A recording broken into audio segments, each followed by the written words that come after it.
Hello and welcome to Workhorse Wrestling Network. You are gathered with us tonight for Friday Night Fights. That's quite the intro. Welcome, y'all. How you doing, Sammy? Oh, I am doing quite all right. Went out to eat, did some yoga, and took a shower. And There you here I go. am. All right. Well, here you are. Oh, And I here also we got a are. capo for my guitar. Uh, there you go. And we are here for for Smackdown Watch Along. If I can get the show to start on my end, I'll be happy to watch it with you. Uh, the intro is just starting right now. I don't understand what the hell is going on here. Oh, I'm I, going to grab some food right quick. I never have problems with these Oh, annoying streams. hey, what should I eat? I don't know. What are your options? I got Mexican food. I got Filipino food. I got a chicken sandwich, and I got tuna salad. Filipino food. Filipino food. All right.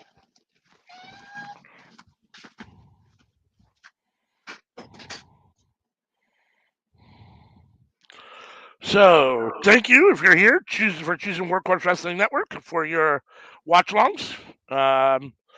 We appreciate you. If you're here, please chime in the chat. We love to hear from you. We like to interact with you. We are here every Tuesday, 7:30 p.m. Pacific Standard Time, 10:30 p.m.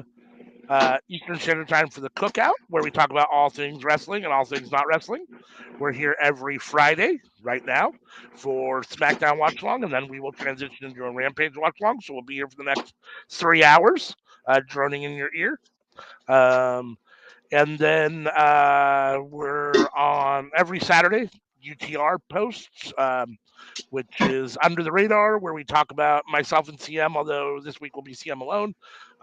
Review Dark, AEW Dark Elevation, BTE, MLW, and Impact, some of the lesser watched but nonetheless important shows. So, yeah, at the moment, I'm trying to get my SmackDown feed up. This is a horrible watch along because I can't see the show at the moment. So, I apologize to everybody. Sammy should be back in just a second, and he can see the show and maybe tell us what's going on. We are currently seeing a recap of Sami Zayn doing his attack on Roman Reigns. Sammy. No, this is my food. You got your Kitty own Joe food. wants some food. This is my Filipino food. No. Come on, stupid.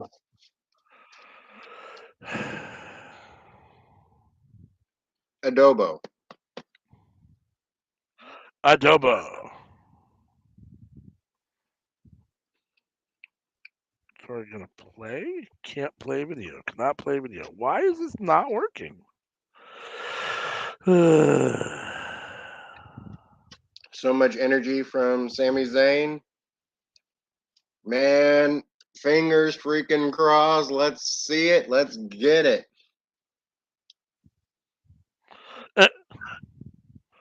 New undisputed world heavyweight champion of the world. God, I hope so. Well, that is Did I still even not say that working. right? So, yeah, I think so. Future. I know there's a certain way that it's supposed to be said, but it's such a mouthful that, I just blurt out words. No.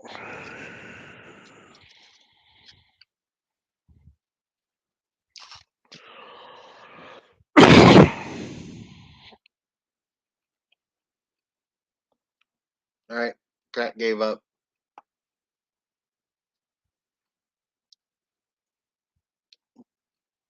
If you're just tuning in now, welcome to Workhorse Wrestling Network. This is Friday Night Fights. We're watching SmackDown. Go ahead and give us a like and a subscribe so There you we can go. keep in touch and stay tuned with what's going on. Where there's a will, there's a way. Where there's a will to cheat, there's a way to do it. I guess I found a feed somewhere. So We watch wrestling, we talk about wrestling, but for the most part, we're just horsing around. I like that. Oh, and now buffers, so maybe not. The joys of an illegal feed.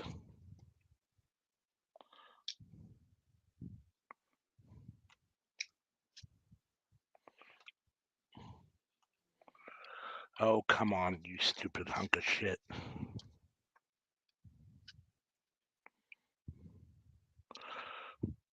You've got to be kidding.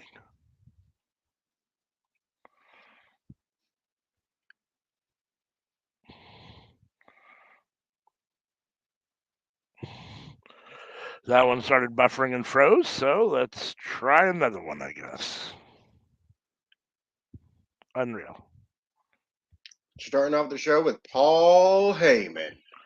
Apparently, they don't want me to watch Smackdown. Illegally, at least, I guess. Come on. Yeah, I've got Paul Heyman in the ring talking now. I assume that this is I'm behind because they're recapping what happened. And it's buffering. And it's a hunk of shit. God damn it.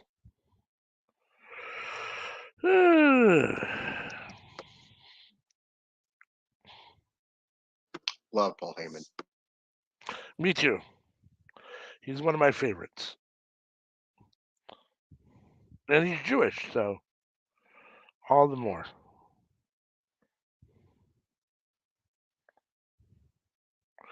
Can't play video, can't play video, can't play video. Yeah, because you suck.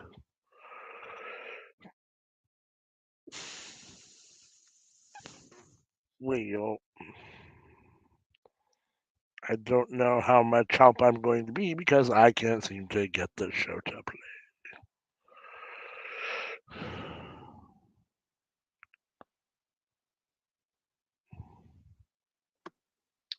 Personally, I think Paul Heyman helped to save the wrestling industry. Oh, yeah? I Elaborate. think that things would be very different if Paul Heyman didn't make ECW in the 90s and if it was just WCW versus WWE. So, Yep. Heyman is not talking on your TV.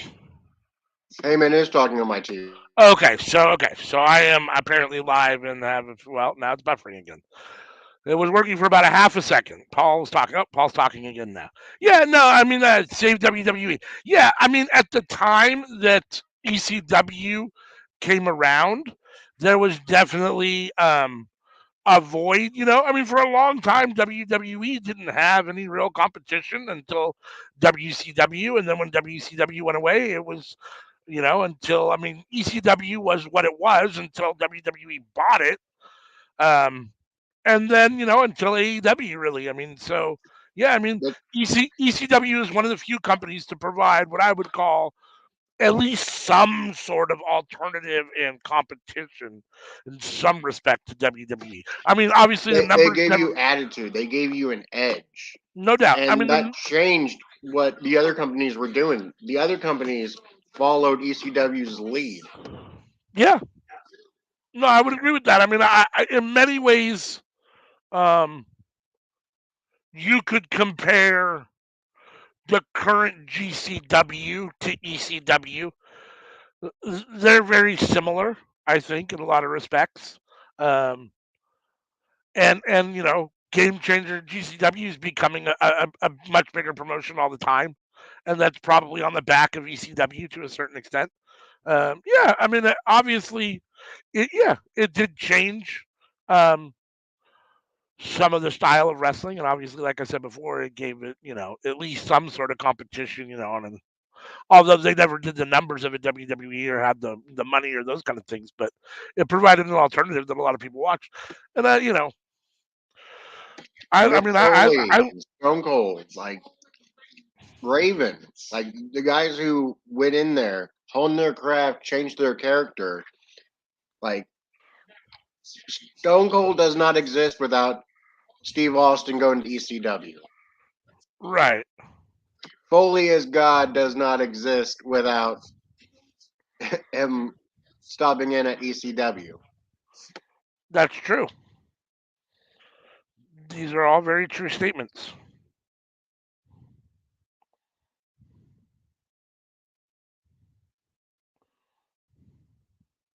And I mean, the fact that WWE had to go out and buy ECW just shows you that it felt that it was a viable threat or a contender, or at least a decent enough property to spend money on. When it whatever.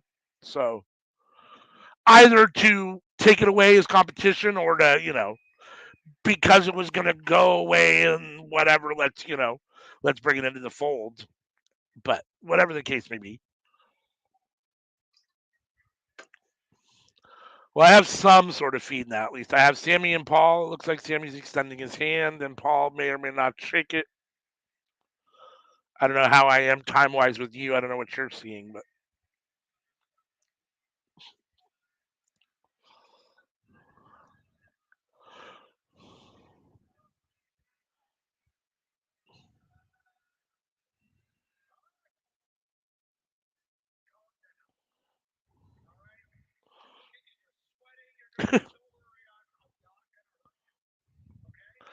relax, Paul. I'm not going to hurt you. You're a little sweaty.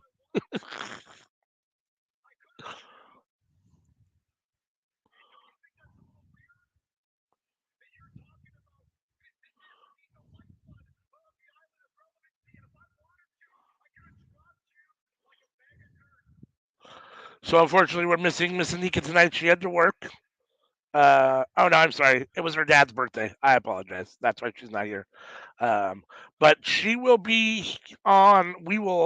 I believe it will be me and Sammy at 11 a.m. Pacific Standard Time, 2 p.m. Eastern Standard Time for session 1 of the GCW Jersey J Cup tomorrow on the True Heel Heat Twitch gaming channel. And then I believe at 5 p.m. Pacific Standard Time, 8 p.m. Eastern Standard Time, it will be Anika and CM and maybe Sammy doing session 2 of JCW J Cup. There are 2 on the True Heel Heat Twitch channel. There are 2 sessions tomorrow. So Anika said she could do the evening session, and so did CM. I didn't know if you wanted to join them or not, Sammy, but. And now I'm buffering again, right in the middle of Sammy's talking. It's quiet. It's on a nice little pause scene too. Sammy's got his hand all out and his finger all. God, I love Sammy. Right.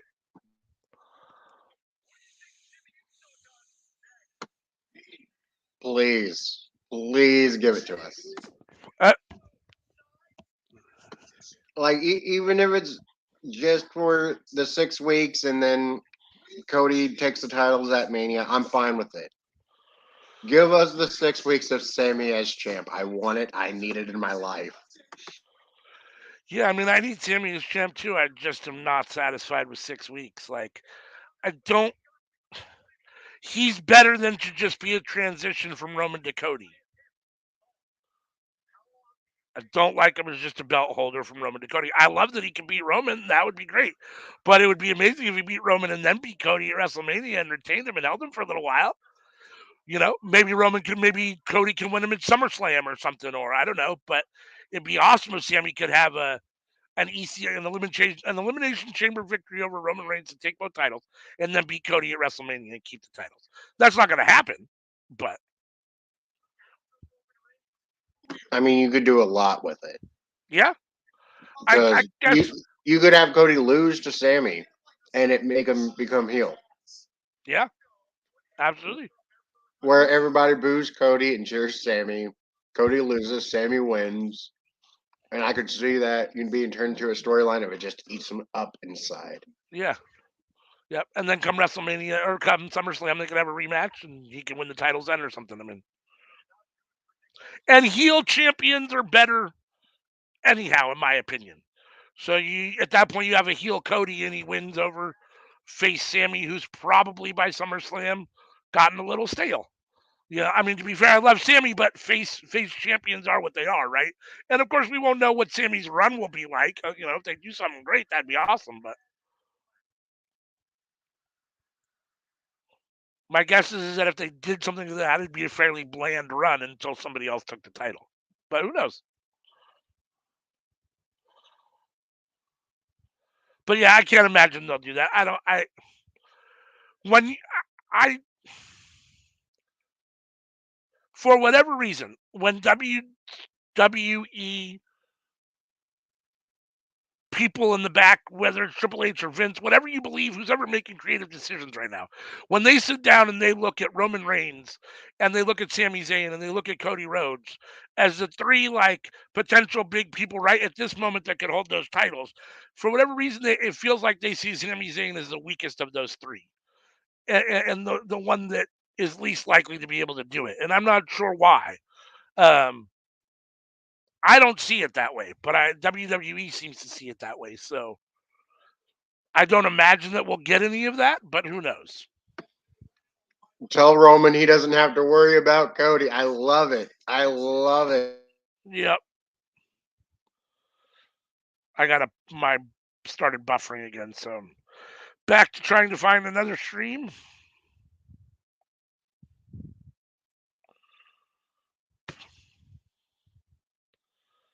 See if I can get one to play and sustain itself.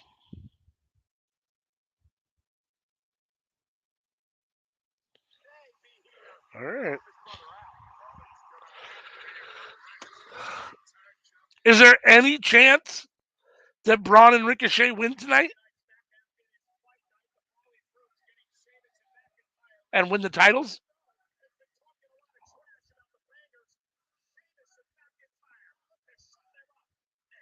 Oh, I lost you. You have no audio.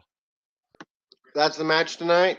I thought I just saw that. Didn't it just say tag team title Braun and Ricochet versus the Usos? I thought it was the Banger Bros versus Hit Row. Aren't they doing both matches? Hmm. I I don't only know. got half. Yeah, I mean when I got my feedback, it looked like the graphic was Usos versus I must have been taking a bite at that moment. whatchamacallit, who they do get a title shot. Um, they've been talking about it being a title match. I'm surprised they would do that now and not wait until Elimination Chamber. Yeah, it's probably because the Usos are retaining, I'm sure. Mm-hmm. I mean, Well, I don't know. It is WWE. WWE does like doing that whole lose the titles the week before the pay per view thing. yeah, I mean, I guess if they lose tonight, it sets up, a rematch at Elimination Chamber between the Usos and But if they do the that, a lot of people online are gonna complain. what are we calling them? The brawling baldies? The baldy? What are they? The bearded baldies. The bearded baldies. Thank you. The bearded baldies. I mean, here's the thing. Like, I understand that the Usos won, or the Usos were named top tag team for 2022. They're a huge deal. They're basically carrying. They've basically been carrying the tag team division Well deserved too. Good on on them. their back um, for a while now. And I understand that you don't want them to necessarily lose. At the same time, why have a tournament to just have the winner lose? Like, it's dumb to me. Like, if you're gonna do a tournament and actually, then it seems to me to make sense to have that winner of the tournament win at some point, and at least create some sort of storyline with the tag team champs, and have some sort of feud as opposed to just, oh, we get a shot because we won a tournament and we're gonna lose and then just disappear back into obscurity. Like, I don't know. And honestly, WWE's tag division looks the best it's looked in a long time. But it's not saying a lot. I mean, it's been weak for a long time. I mean, it It's is been weak stronger for a now. long time. Yeah, for sure. Well, I mean, we know there's no mystery that Vince has always hated tag team wrestling, right? I mean, Like I that's think the last time I feel like the tag division was good, Jason Jordan was wrestling. I'd have to think about that, but yeah, I mean, that was a long time ago. I mean, like I said, we all know, and whether we believe whatever you believe about who's currently in charge of creative at WWE or not, but like we said, Vince has made it clear over the years he doesn't like tag team wrestling. It's expensive. You have to pay for two people. You have to do all that shit. So it's always been in the back burner for him, right? It's always been a secondary type of thought for him. And the reality is that whether Triple H has a different mindset, which we know he does, or who's ever, helping Triple H creative has a different mindset than Vince. The reality is that they're all learners under the Vince tree, right? And Mhm. so the reality is that, and I believe that a lot of those people, even though they don't necessarily want to deal with Vince because he's a pain in the ass, I'm not convinced that they all believe that he's a moron or doesn't know anything about wrestling or that he's a bad booker or whatever. And so I think a lot of them think that he still has had good ideas and stuff he's had to say in the past is relevant and makes sense. And so they tend to stick to some of those philosophies still, whether they're right or wrong. You know what I mean? That's what happens when you learn under a mentor, right? Like, From what I've heard of Jim Cornette, Vince at his best was when he let everybody else do 99% and he gave the 1% to make it perfect. sure, absolutely. But it turned into a situation of where it was making TV for Vince alone. Right. No doubt. Which is obviously, the issue and where we had a breakdown. I mean, WWE was really bad for a while. I mean, for a long while. And, whether you can say it's a lot better right now, since technically Vince stepped down and Triple H is the head of creative, it has been better. It's not perfect by any stretch of the imagination, but it has been better overall. I mean, I think there's no, you can't deny that. That's also a thing I thought of. Like, so online, like, whenever a movie studio company or a director or whatever gives into fan demand and, gives the fans what they want instead of whatever their plan was, a lot of people will say you shouldn't give in to the fan demands. But I just think, well, I don't know. We've watched WWE for years, like, do one or the other, and it usually turns out bad when they don't take the fans into account because the fans will let them know how they feel. Yeah, no doubt. I mean, it's such a fine line, like, because there are times that obviously fans are wrong, and there are times that whatever. But yeah, I mean, there's a general rule, especially with wrestling. It's a little bit different with movies and TV shows because there's such a I mean, and there is. I mean, there's a lot of people that watch wrestling, but there's so many more, such a wider range of people that watch your standard movies or TV as opposed to wrestling fans. Wrestling, even though you get a lot of people watching it, it still is a niche fan base. You know what I mean? And if you're a wrestling fan, chances are good you watch other wrestling and all those kind of things. And so and you're It is a niche. yeah, no doubt. Um, so yeah, my feed is again not working. It is buffering. I like Sheamus's cut. Why? Makes him His look a couple years younger. his haircut. Hmm. Yeah, for whatever reason, I can't keep a screen going long enough to actually see it. So I don't know if it's my. I'm not sure what it is. Maybe I won't Oh, try. is that my TV or your TV I'm hearing? It's probably mine. How's that? Yeah, I don't hear it. Okay. Maybe if I try not expanding the screen to full screen, it won't buffer as much. Sheamus's new hairdo. Yeah, I mean, they definitely. I mean, I like it better than the fucking red. Mohawk. Yeah, I was never a fan of the big red mohawk, so or orange mohawk. So I like it better than that, no doubt. I thought he looked like whatchamacallit from Teenage Mutant Ninja Turtles. Was it Rocksteady or Bebop? Whichever one it was. One of the two fucking converted animals that became fucking Shredder's henchmen. One of them had a big fucking red fucking mohawk like that. So Man, Sheamus has been carrying the show tonight. Sheamus is definitely beating up on whatchamacallit at the moment. Hit Row. Top Dollar and Ashanti the Adonis. Celtic Cross.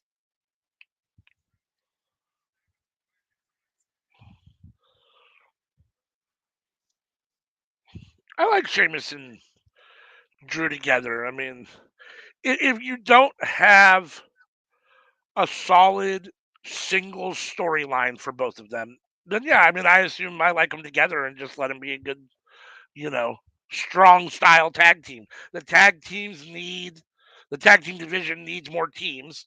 And even though it's a Frankenstein team, they feel like they go together. Yes. It Like doesn't feel they've like literally been friends for 20 years. it doesn't feel like Braun and Ricochet Frankenstein. It actually feels like these guys These go together. Yeah, these two literally came up on the indies together. They both Right. technically joined WWE at the same time, just one went to FCW, the other one went to Smackdown. So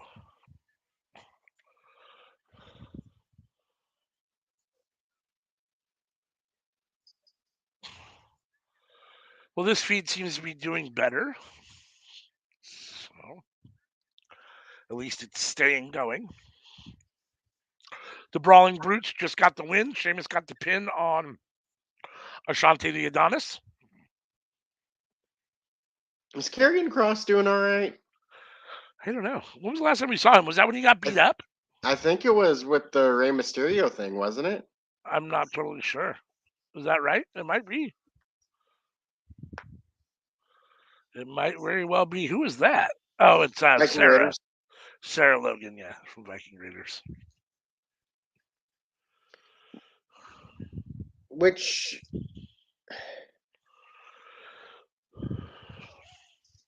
I will say, I am appreciating that they are taking them a little more seriously. Like it's more War Machine vibes than Viking Experience vibes. I agree, which I like.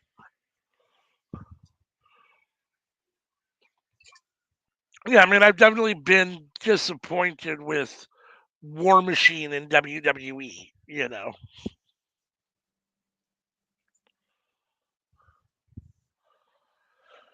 that's their mo. W, But the WWE biggest gets thing these of great people and then fucks them up. mixed opinion about them would probably be their set against Street Profits, where they were doing all the games. Uh huh.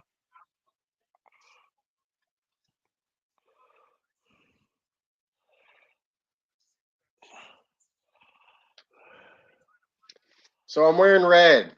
Is You're that a wearing red. bloodline color or is that Sami Zayn color? Uh, there you go. They're both red. I don't know. You tell us. Which one are you wearing it in support of? Well, the shirt I'm wearing is Bullet Club, so. Well, there you go. No, what just happened? Mother. So I guess I'm on Cody's side, ain't I? I guess so. No. My feed disappeared.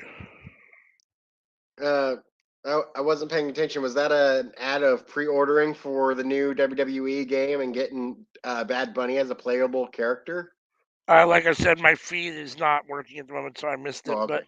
I do know that I got an email yesterday saying that, to pre-order my 2023 WWE 2K23. So it's definitely coming out. I don't know. I don't remember if it said Bad Bunny's a character or not. It was looking like that was the pre-order. Is that you get Bad Bunny if you pre-order? Oh, well, there you go. I could be wrong, but that's what I think it was saying. That makes me not want to pre-order. If I can avoid having Bad Bunny by just not pre-ordering, then I just won't pre-order. I still can't believe he won fucking like 4 Grammys or whatever this year. Best, I don't even know.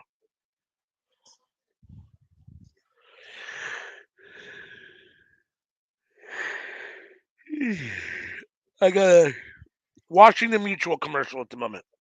Liberty Mutual. Most of my favorite music is older than I am. Yeah, no doubt. They made a lot of good music before you were born. Mm-hmm. and they haven't made near as much good music since you've been alive. I mean, it depends on what kind of music you like. Like, to a certain extent, some genres have definitely gone in some respects to the wayside or diminished from what they were in the 80s and 90s when they first started. So, yeah. If you are a fan of rock, yeah. Yeah, I mean, I would say that the traditional hardcore rock and roll is probably deteriorated a lot. I mean, most of what's out there is. I mean, if you look for it, I'm sure you can definitely find it, but it's not as mainstream as it once No, was. it's Like, definitely not as mainstream. It's you know, difficult to find. I mean, basically, pop and hip hop, R&B, and country dominate the Like landscape at the moment, and pop really dominates. I mean, I like Disturbed. mm, I like Arch Enemy. I don't even know who either of those really are.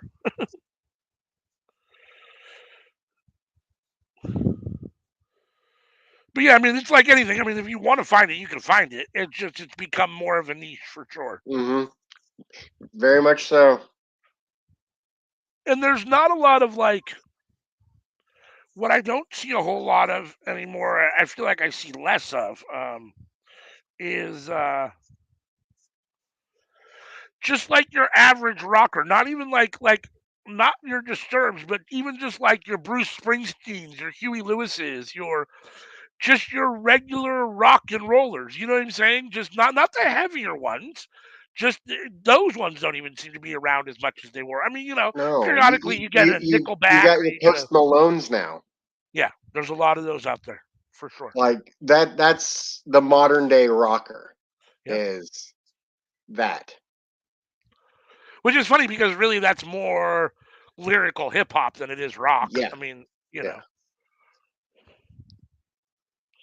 I mean, the closest you have to a person being like a huge celebrity that makes music with like instruments is what, John Mayer?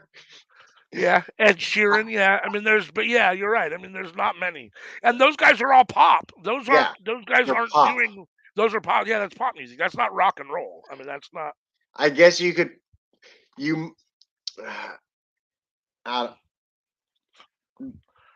I mean, what is Blink 182? Is that grunge? Is that it's rock? I mean, alternative. What do you even I call that? I think mean, that's technically it would be soft rock pop punk. okay. So there you go. That's about the punk you get now. I mean, that's Pop that's punk. about as right. Pop punk for sure. At least mainstream. Obviously, like you said, you can find Slipknot if you want or whatever, but I mean, you have to look for that stuff. It's not. Hmm. The things that they, push down your throat. You got your Shawn Mendes's, your Harry Styles. Taylor Swift's for sure. Yeah. Oh, Taylor Swift and Beyonce are the biggest fucking Yeah. stars in the entire world. Yeah. Absolutely. Absolutely. No, music has definitely changed for sure, and a lot of it right now I'm not a huge fan of. Some of it I am. Yeah. Periodically, I hear something I like, but it's usually a song, and it's not like, oh, I just like that artist now. Like the artists I still like are all the guys I grew up on that are still just doing it. They're older now and doing it. You know what I mean? Hmm. Like Guns N' Roses is making new music, and it's good. Yeah, yeah. Like what the hell? Which I mean, for all intents and purposes, I mean, if that's what you do, that's what you do, right? Like, Mhm. I think to myself, well, how long are these guys going to make music? But that's what you do, and it doesn't know an age, right? You can still do it at 50 and 60 and 70. Now, performing live obviously has its issues at those ages, you know what I mean, and so on. But beyond that, I mean, what are you supposed to do? Just because you're 50 or 55, like you're just supposed to stop singing? Like, it's your career. Like, you know what I mean? Now, to be fair, a lot of these guys have made enough money that they could probably just go away and relax and chill, which is what I would be doing. But you also don't. I'm a firm believer in the fact that you don't become, a Guns N' Roses or a Snoop Dogg or a Jay Z or a top of the list performer without having that drive and that desire to do it all the time. Like, you don't want to retire. You just want to make music. That's your love. That's what you do. That's all you do. And Guys that's like why you're Sammy so good at it. Hagar ain't gonna stop until the day they die. No doubt. For sure. That's just what they are. They're musicians. They're rock and rollers. That's what they do. Hell, you got your Jimmy Buffetts. Yeah, He absolutely. ain't stopping. He might No, only play in front of 50 people, but he ain't stopping. no. And, I mean, it's the same concept as the Ric Flairs. Now, to be fair, wrestling is a physical endeavor, but Oh yeah. it's that it's that same concept though. Like when you spent your whole life doing one thing and that's all you are, what are you supposed to do? Like just because I'm old, I have to stop doing it? Like, and music, again, music isn't really like that unless you're talking about live performance. Like, you're not talking about, 80 tour dates a year for the Who anymore or whatever, but you can still see, some, whatever, or the Rolling Stones or,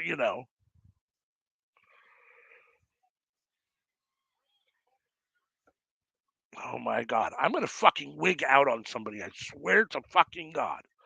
I cannot get a stream to stay steady and on. I'm going to get pissed off.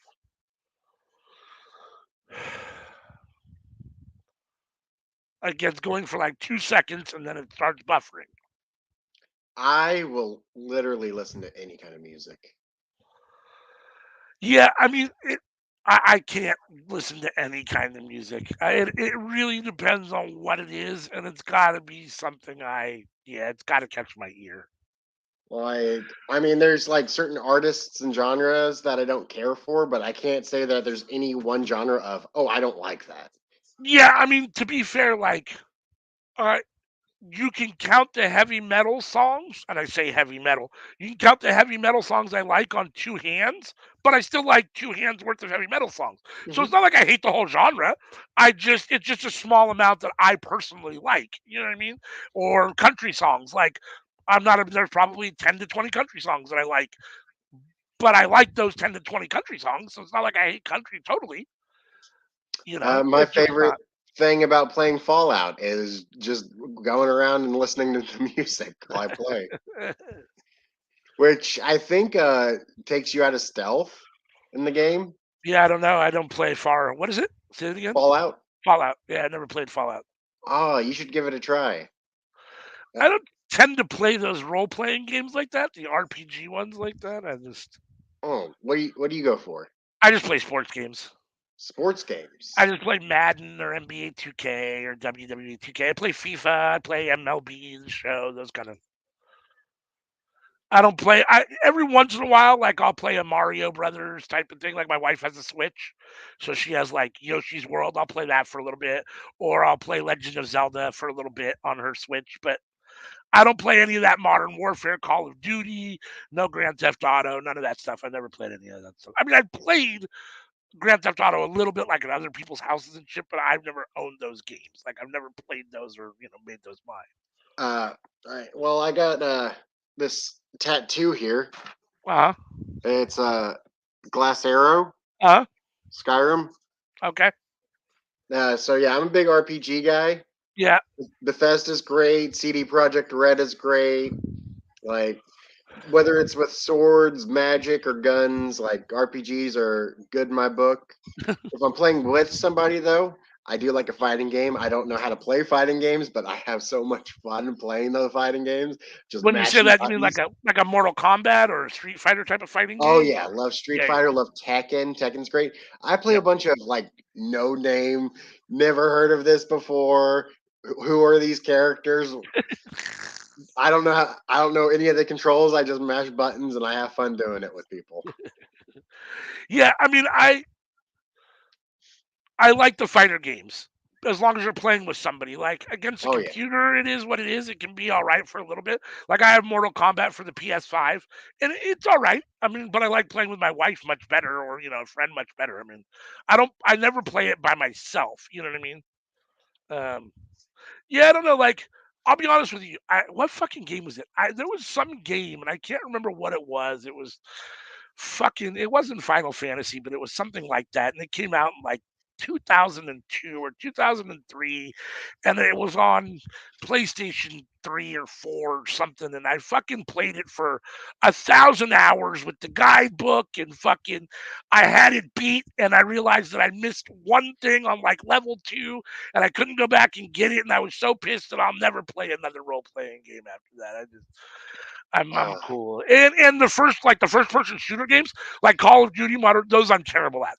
I have the inability to aim the camera and shoot and actually do what I want to do. Like my coordination is just not apt enough to do that. I'm looking at the sky while I'm getting shot in the face. Like I'm shooting at the building where nobody's at because you know what I mean. It just yeah. So and I'm the type of person that like I'm hyper competitive, especially with games. So if I can't do it at least decent enough to enjoy it, I'm not interested. I'm not great at the sports games, but I do them well enough that it keeps me interested at least. You know what I mean? When I play Modern Warfare or something for 2 seconds and I'm dead and I can't stay alive or kill anybody, it's like this is dumb. After a half an hour, I'm cool. Like, Um, I remember this one time in high school, me and a bunch of buddies were all hanging out at one guy's house, and he had a setup of where there was an upstairs and a downstairs, and you can see the upstairs and the downstairs from the other locations.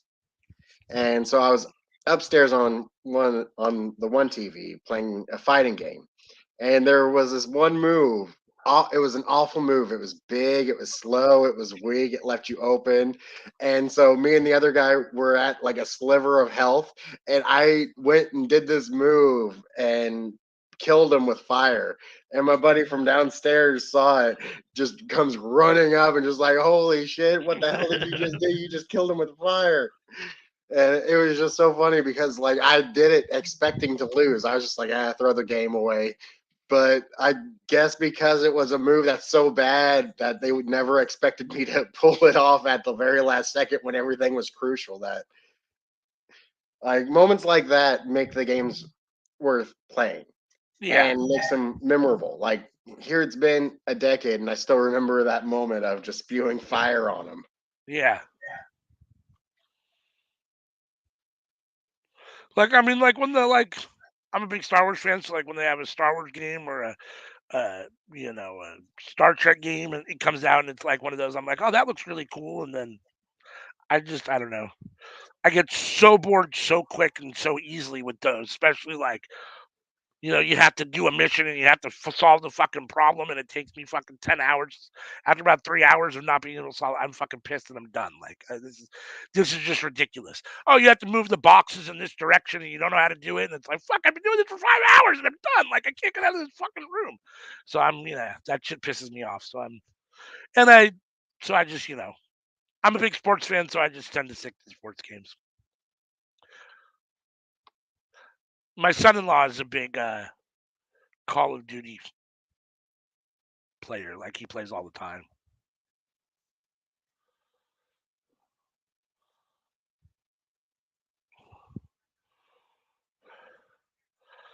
So we got Sonya Deville and Adam Pearce backstage. I assume you do too, talking right now. I got Natalia. Yeah, I got We got Natalia.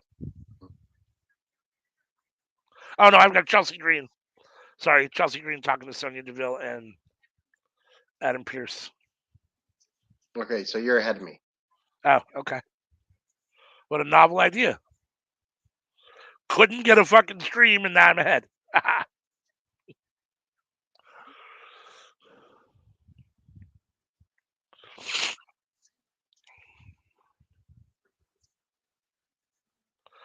Are you gonna watch the Super Bowl?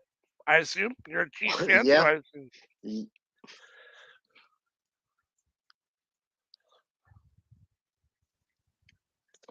Yeah, once church lets out on Sunday, I'm dead to the world.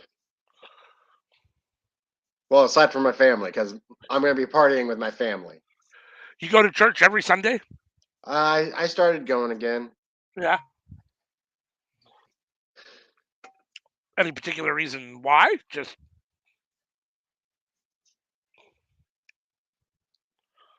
The world's going to hell in a handbasket, and I felt like I needed some Jesus. need some Jesus.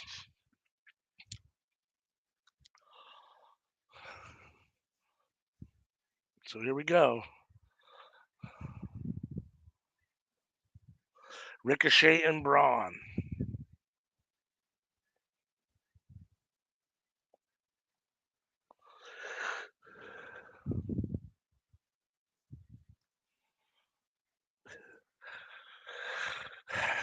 I love Ricochet. I hate Braun. I just don't understand Braun in any way, but I really don't understand him as a face. Like, just does not make sense. It does not compute to me. The only way Braun works in any way, shape, or form is as a heel. I don't. The whole like friendly face monster concept just doesn't work for me. Like, if you're a monster, you're a fucking bad guy. Like,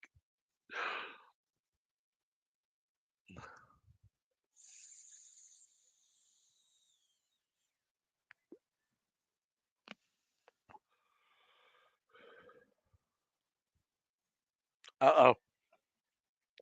Only one, only one Uso, Sammy. Where's the other Uso? Is he gonna leave his brother to defend the titles alone? Is Can't they that how? get can't Is they get Solo, or is he not technically an Uso? I don't know, but is that how they're gonna take the titles off the Usos? By having Jay or Jimmy be alone and lose to Ricochet and Braun because it's him by I himself, dig the front row there of We the Ones. right? Those kids look young too.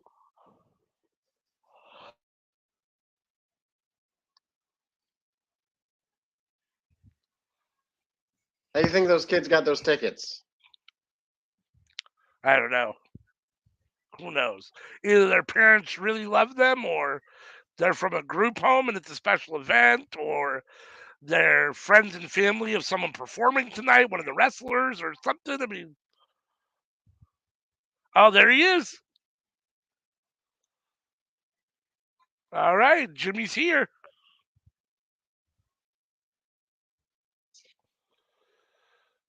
Jimmy's coming to the ring. We'll see what Jay, his attitude's like with his brother. What? Jay, I meant Jay, sorry. Jay's coming to the ring. We'll see what his interaction's like with his brother here, but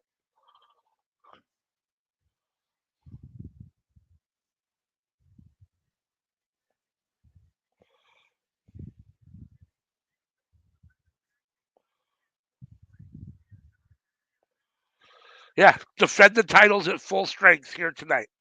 Oh, and they're hugging each other. Oh, it's a love fest.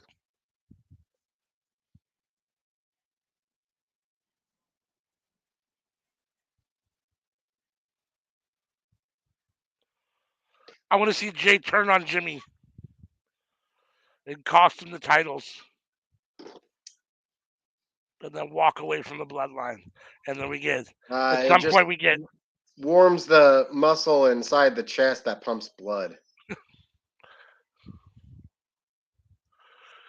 and on to commercial. Oh, commercial? All right, well, I'm going to go grab some food.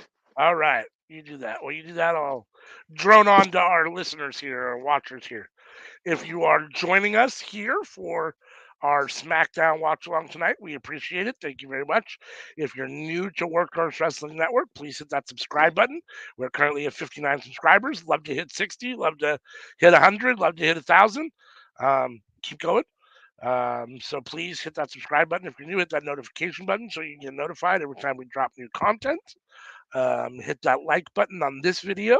We will be here tonight for SmackDown, and then at 7 o'clock, we will transition to Rampage after SmackDown is over and watch that live. So we'll be here for the next few hours.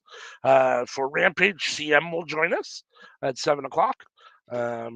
Meantime, we're here every Tuesday night live for the cookout, 7:30 p.m. Pacific Standard Time, 10:30 Eastern Standard Time, where we talk about all things wrestling and all things not wrestling. We're here every Friday, as right now, for SmackDown and Rampage Watch Along.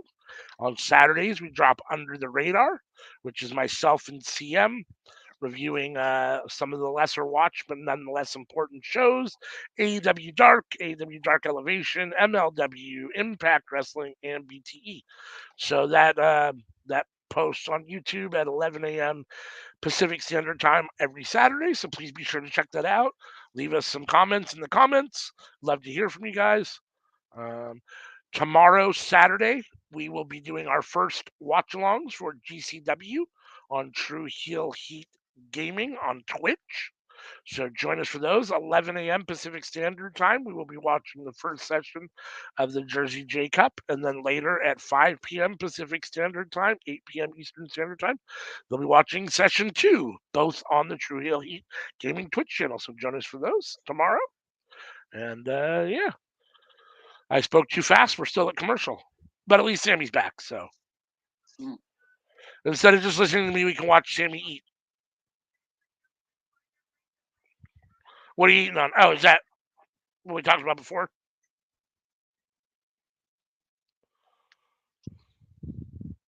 Kentucky Fried Chicken. A crispy chicken sandwich. Spicy. Spicy. Yeah, I can't do the spicy one. I just do the regular. I only do spicy. I just can't. I mean, I don't Spicy is mind. better. I like the flavor. I just can't handle it. Like my body can't handle it. I already have stomach issues, and spicy food just way compounds it. Like, I mean, unless it's something sweet, I want my food spicy. Yeah.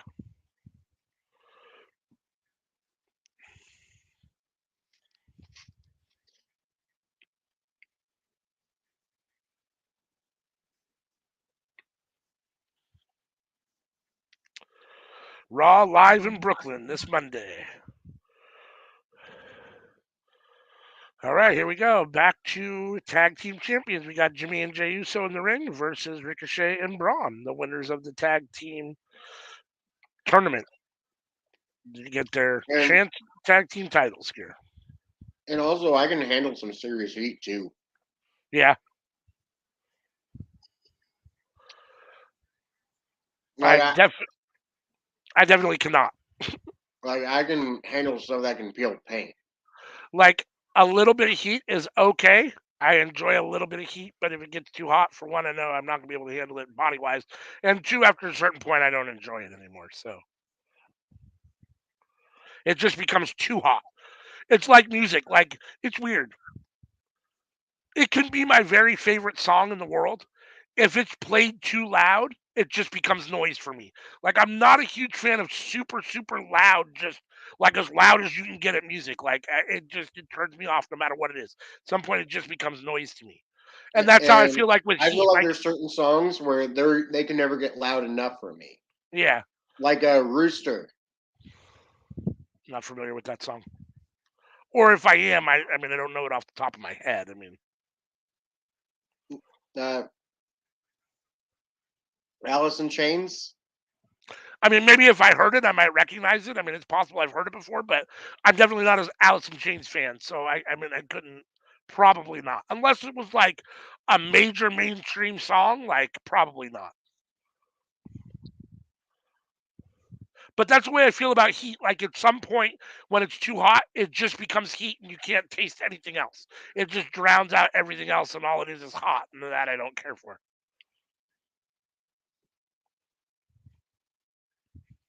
No, how about Pantera? Yeah, I mean, fucking hostile. I like that song. That's probably about the only Pantera song I'm really familiar with. I mean, I've heard a couple more, but that's really the only one that I'm really familiar with. So I do like that one. Usually the songs I like listening to loud are, metal songs. Sure. Like, if we're talking pop songs, then I agree with you. I don't want it to be too loud.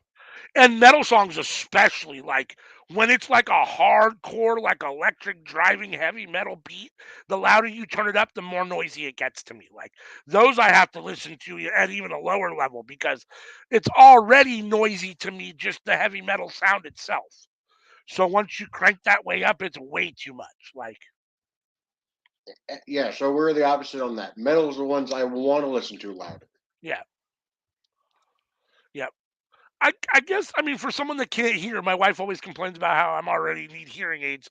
For someone that can't hear, I can't do loud music like that. I just can't. And most concerts, like that's why I don't do a whole lot of concerts because they're just too loud. It takes away the enjoyment for me. I feel that. I felt that way when I watched Judas Priest. I Yeah, felt like my seats were way too close to the speakers. yeah. And you know, I'm my favorite genre of music is rap or hip hop, whatever you want to call it. I'm more of a rap fan, like late '80s, early '90s, as opposed to current hip hop. But you could argue about hip hop and rap, whatever you want to call it. But especially those like I've been to a few concerts, and those are the worst to go to because it's even if it's not too loud, it's extremely difficult to hear them live, like to decipher what they're saying. Like even if you I know mean, the song, it's different than like going to like I've been to the Beach Boys. I like the Beach Boys. I've gone to the Beach Boys like 4 or 5 times, and you can hear everything they're saying. But with rappers, most of the time, it's too hard to decipher live what they're saying. It loses it for me. was the low just bass, boom, boom, Yeah, boom, yeah, yeah. constantly? No, yeah, yeah. That would definitely get old. Yeah, and that's the other thing too. Like it depends on what kind of, who you're listening to or whatever. There are some rappers out there that their beats and bass lines sound very similar. There's not like a lot of variance. So yeah, I mean it can sound like it's droning on and on. But there's some songs that I've heard and I can't think of them right off the top of my head, but there's a couple songs out there that are super long rock songs that feel like it's like 2 or 3 songs and it's like, damn. He's going and going. I can't put my finger on one of them right now, but You know who'd uh be fun to go and watch? Shaggy. Shaggy would be all right. I feel like he'd probably put on a good show. It'd probably be exciting. My wife and my daughters went and saw Pink, and my wife's been to a ton of concerts. And she says that's the best concert she's been to as far as like entertainment and performance wise, like the most going on, the most elaborate show, and so on. She thought it was just fucking amazing.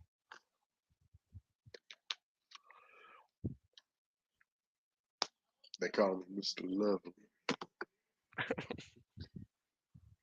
Oh man, I'm gonna have Boombastic stuck in my head all night now.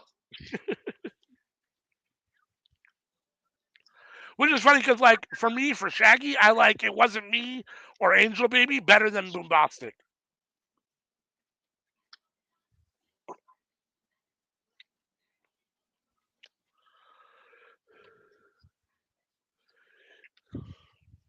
Well, the thing is that my older sisters listen to those two songs all the time, so they So it's kind of all got played burned out out. for me. It's So all I played like out for you. Boombastic more because they never played that one. Right. No doubt.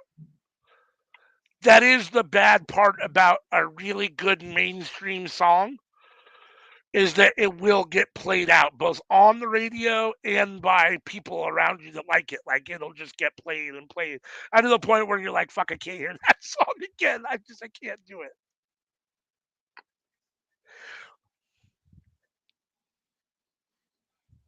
And don't let a 2 year old like a song.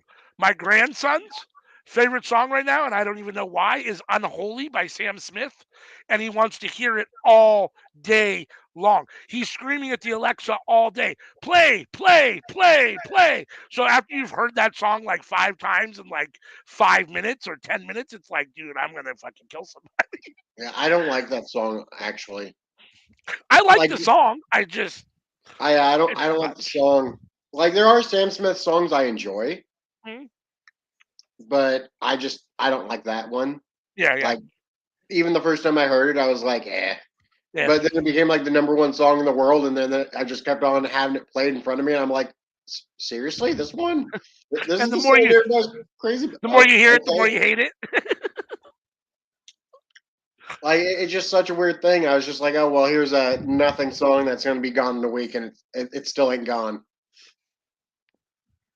Yeah, I mean, it's not a I was terrible song. definitely I wrong like the about that song. I song. just, People love it. I don't understand it. I don't get it, but people love it. And who am I to judge? yeah, I mean, it's one of those that like it's kind of a guilty pleasure. Like it's one of those where you're like, it's not the greatest song in the world, but it's entertaining. Like it makes me, I don't know, like I find myself entertained listening to it. moving my foot, bopping to it. And part of it's because my grandson loves it so much that he's on the floor dancing around and jumping around and screaming, so it makes it more exciting. But even then, like after the fifth time in like 20 minutes, it's like, dude, okay, that's enough. Sorry, we're not playing that song anymore.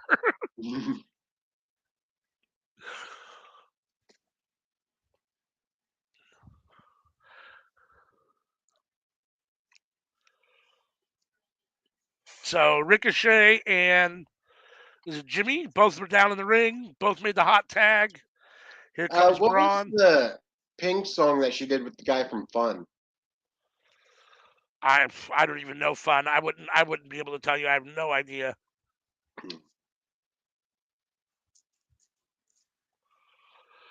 Oh. 1, 2. Close 2 count. I swear to God, I cannot tell Jimmy and Jay apart. Like I don't There's know who's a in the ring right line in now. the song where Pink says, "We can learn to love again." We can learn to love again. That sounds familiar, but I'm not 100% sure.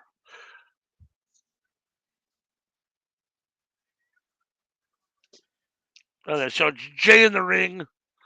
Jay's trying to fly, blast Braun. Got him with the tope. Super kick, Braun's chin. Jay going to the top rope. He's trying to finish Braun here. Flying cross body. 1, 2. Braun kicked out at the last second. Damn, that hand almost touched the mat. That was about as close to 3 count as you can get. Closest 2 count as you can get, sorry. You just see it? Just now. Yep. That was nicely done. Yeah, it was.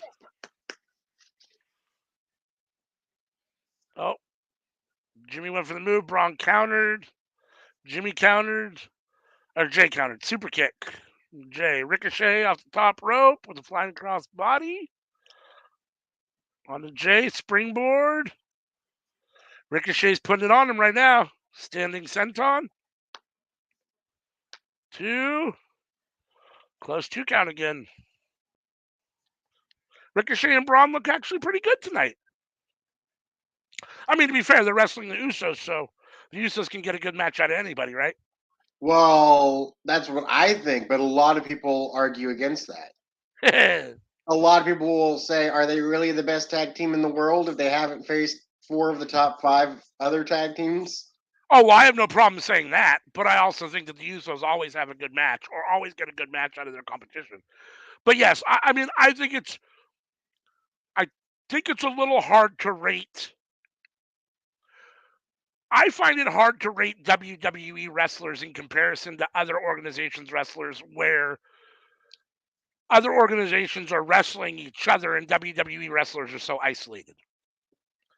Like, until I can get a Seth Rollins versus a Will Ospreay or a Kenny Omega or an AJ Styles versus them again, or it's not gonna, or Usos versus Lucha Bros or Young Bucks or Honestly, a match FTR. between the Usos versus the Rock Hard Knife Perverts would be a crazy good match, I feel.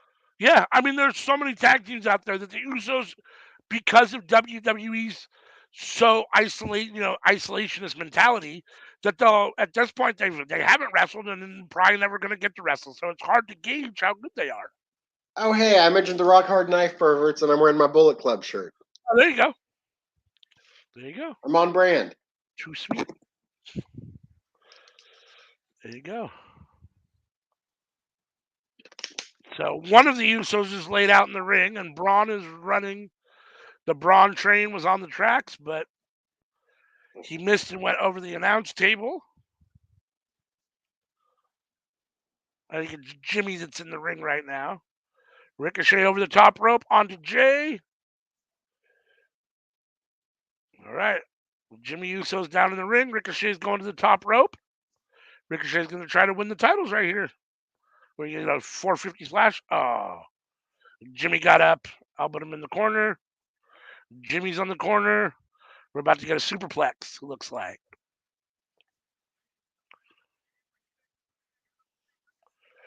Jay made the tag. I know now who's who tonight because Jimmy has red shoes on and Jay has white shoes on. But that's the only way I know tonight who's who. I know by the hair. They almost have the same haircut right now. It's different enough that I can tell them apart from it. Boo! Oh, wait. Did he kick out or did the Usos win? The Usos won. And the Usos retain. Woo! That match was better than I thought it was going to be. I mean, to be fair, Ricochet always has. I like Ricochet. Always has good matches. That's not true. I want to say that, but that's not true. Ricochet can always have a good match. He doesn't, but he can. And the Usos are the Usos. So I guess it shouldn't surprise me it was a good match, but it was better than I was expecting it to be. Ricochet has good matches when he's not booked to have bad matches. Yeah. Yeah, that's a fair statement. I kind of hope now that the tournament's over and that they lost to the Usos with their opportunity from the tournament that they break up Ricochet and Braun. There's no reason for them to be together. I guess the only thing that's good about them being together is that together, because the tag team division in WWE is so slim, that as a tag team they get more opportunities and either of them is probably going to get as singles competitors. Yeah, I think it's great having them as a tag team because it means I don't have to watch Braun solo, and it means that Ricochet is going to get a better push. Both of those statements are probably true. Both of those statements are probably true. I'll be right back. Rey Mysterio. I see why AEW left.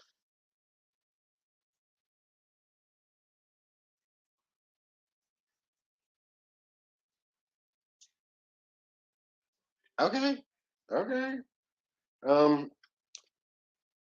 I didn't check everybody who's in this match, but it looked like Madcap Moss, Karrion Kross, Rey Mysterio, and then a fourth person.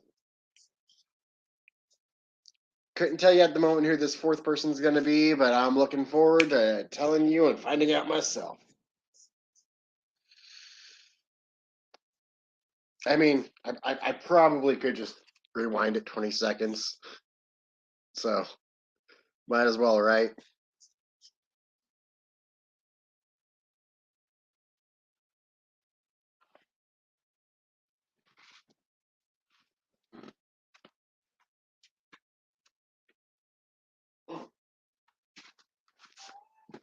That is Santos Escobar. All right. I'm actually going to root for him. I mean, I was planning on rooting for Karrion Kross, but I'm rooting Santos Escobar now. Let's go.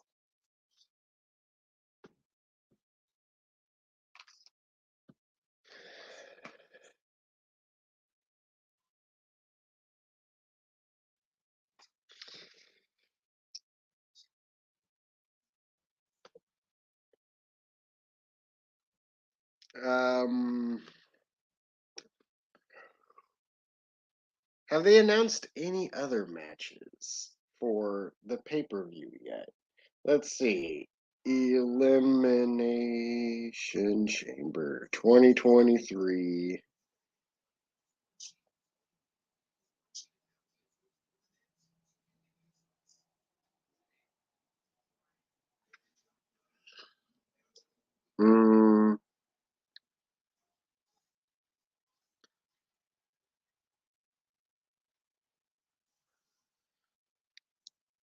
All right, Edge and Beth Phoenix versus Finn Balor and Rhea Ripley. That should be fun.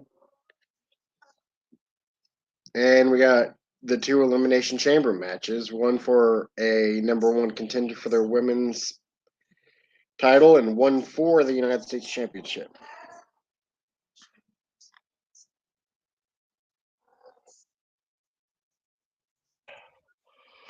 This is one of those. Go ahead. The United States Championship match looks like it's going to be pretty damn good. The Elimination Chamber? Mm-hmm. Yeah, I mean, I was concerned at first about too many of the same guys being involved. Once Seth Rollins beat Chad Gable, but they've got Jonah, they've got a couple other guys in there who's I'm drawing a blank on at the moment, Johnny but Johnny Gargano, Gargano, um, and they have Austin a Theory, Austin Theory. Um, so they have a good array. They have a good amount of young guys in there, and a couple older guys, Damian Priest, um, and one Seth half of the Rollins, Street Profits. and Montez Ford. I, you know, explain that to me.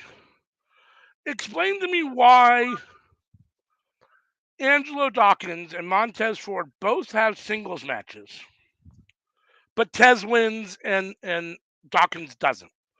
Is the implication from WWE that Tez is better? I mean, That's why he won. I Do you think mean, it's that way? I think the fans would say that if you put Yeah, it up to a vote on Twitter asking who's better, Docs or Tez. yeah. I think most people are voting Tez over Docs. Interesting. But I will say Docs is one of the best hot tags in the game. I mean, I think that Tez has a little more personality, maybe, than Dawkins, but And Tez also has the best frog splash in the business. he At the does. moment, possibly ever. But they're Like, both so good, though. It's weird to see one get a push and one not. But I was happy to see Tez get in. I would have rather seen both Tez and Dawkins get in, but I understand why they both didn't get in.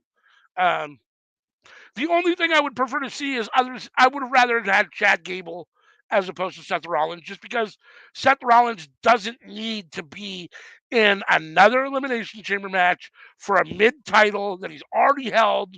Who knows how many times? You know what I mean? It's like it's just not necessary. Like Seth is beyond that. Like this is the Chad Gable lane. It's not the Seth Rollins lane, in my opinion. I understand he has this feud with Austin Theory, and I get that, but he shouldn't be feuding for that title. I just Seth is beyond that already. So that's my only complaint about it. Damian Priest is okay because he's still, even though he's a little older and more established, he hasn't hit the peaks that a Seth Rollins has to where it's like, okay, he's not really believable in the U.S. title picture. Right at this point, the U.S. title picture is, I think, where he should be he's and also like dominating it. 5 years older than Seth Rollins. Yeah, he is. He is.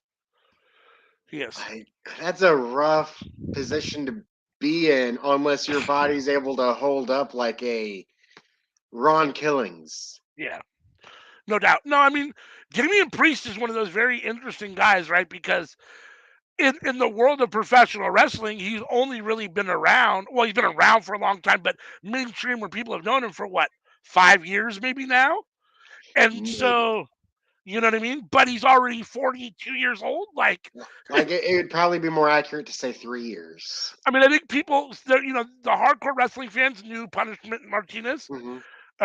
So I mean, it's not like he's brand new to everybody, but to the mainstream for sure. I mean, and to hit the WWE level at 37 or 38 years old, like yeah, that's tough. Yeah, a lot of people are surprised when they find out he's the same age as Finn Balor. Yeah, yeah. I mean, you assume he's younger just because he hasn't been around as long. But like, also wrestling fans are awful about that because they'll give people shit just for being around a long time when they're the same age as other guys. Mm, yeah, no doubt. And it's like, That's yeah, we understand you've seen them for a decade, but like, they're the same age as these new guys too. They've just been in WWE for freaking forever. which is one of those weird anomalies, right? Like it's a weird business because you do get like these people that are late to the show sometimes, like, and then you get guys like Austin Theory or John Cena that started, or Dominic Mysterio that started 19 or 20, and you've already seen them for 10 years by the time they're 30, and they feel like old hat and like they're already whatever, but they're still only 30 years old and probably haven't hit the prime of their career yet or are getting ready to hit the prime of their career. Like not Hmm. John Cena anymore, but you know what I'm saying, that style, like, yeah, it's definitely weird. It's definitely a weird thing.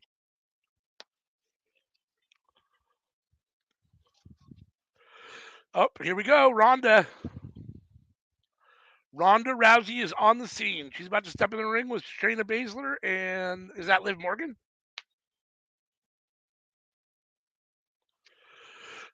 No.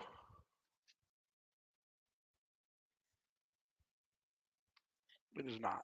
How is this gonna go? I don't know. That's a good question. Like, because all these women have a history together. Right. Only one of them is scheduled for the Elimination Chamber match, though.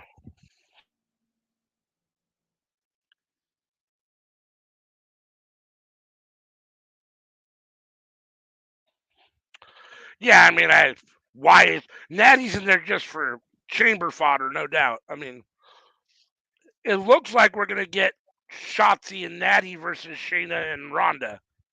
And the winners go to the Elimination Chamber? Oh, is there still a spot in the Elimination Chamber for the No, women's there's match? not. Oh, okay. But Natty is in the match. Right. Oh, So Shotzi's not. Shotzi's not in the match. Never no. mind. So yeah, they Shotzi can't do lost that. her match. Yeah, they can't do that then. I mean, I guess Natty could put hers on in a singles match, put her spot on the line in a singles match against Ronda or Shayna, but yeah, Shotzi lost her elimination match, which I was disappointed. I wanted Shotzi to be in the elimination chamber. Who is she up against? Geez, who did she lose to? I'd have to look it up. I don't remember now. All right.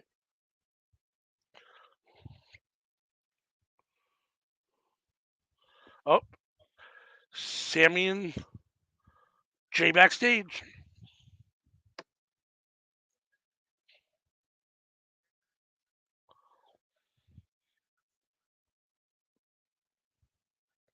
I gotta mute my TV real quick and hear what Sammy's.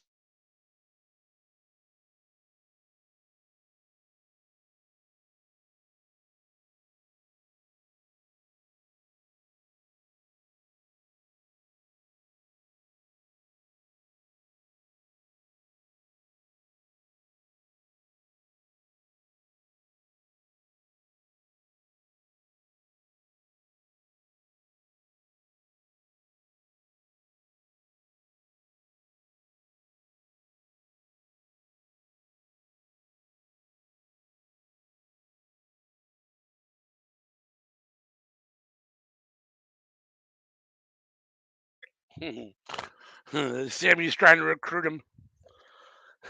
You don't have to go down with the ship, he says. Roman is going down. You don't have to go down with the ship.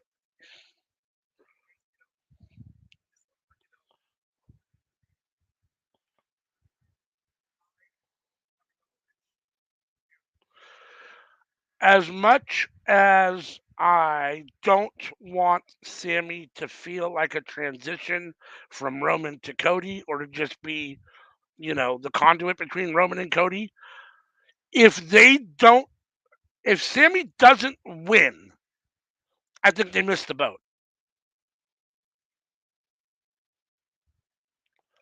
I feel strongly that there's no better time to put the belts on Sammy than an Elimination Chamber. If you're gonna do it, you're gonna do it. I don't think he's ever gonna be any hotter. He's never gonna be any over. The crowd's never gonna want to see Roman lose any more to anybody than they do to Sami Zayn at the moment. Um, and I think it's time. It's one of those times where this is where you have to listen to the fans, let the fans tell you what to do, and Sami Zayn should beat Roman Reigns for the titles somehow at Elimination Chamber. I don't care if you do it in a way that protects Roman, which makes sense. I mean, I don't like it, but that makes sense.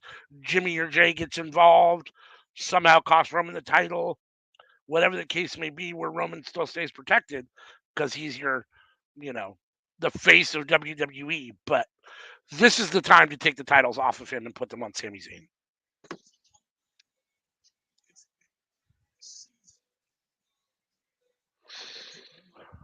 I mean, I feel like something has to be done, and if it's not that, like, I feel like Then the what? only other thing that you could do as an option and get away with is main event Jey Uso.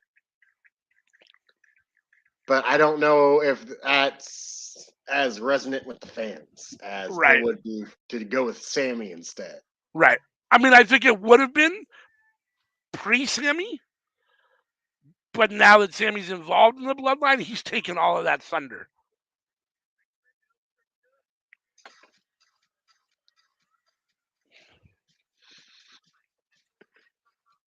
I But yeah, mean, what if something has to The happen. Rock shows up and Rock bottoms Roman, and that's how Sammy wins? Yeah, I'm fine with that. I mean, I wouldn't be, and that would set up the Rock and Roman at WrestleMania for not the title, which has always been my contention that the only way Rock and Roman works is without the title, because you can't.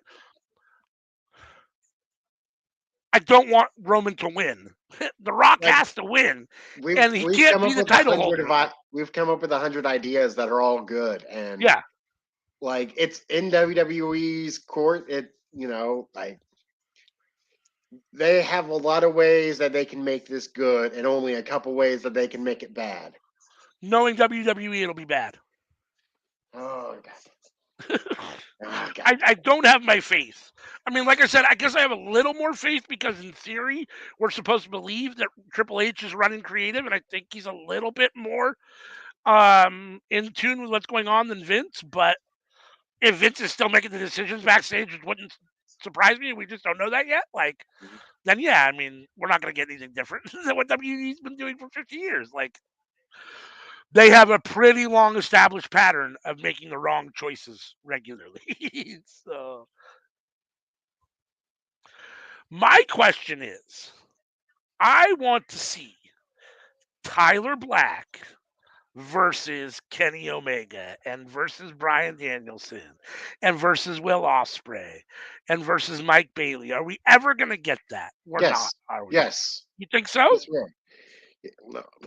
So I actually thought of this back a moment like a decade ago with the Shield when the Shield was having their little beef or whatever, Uh-huh. and so Mox storms out of the room, and then Seth and Roman are just sitting there for a minute, and then Seth looks at him, and then Seth slowly leaves too.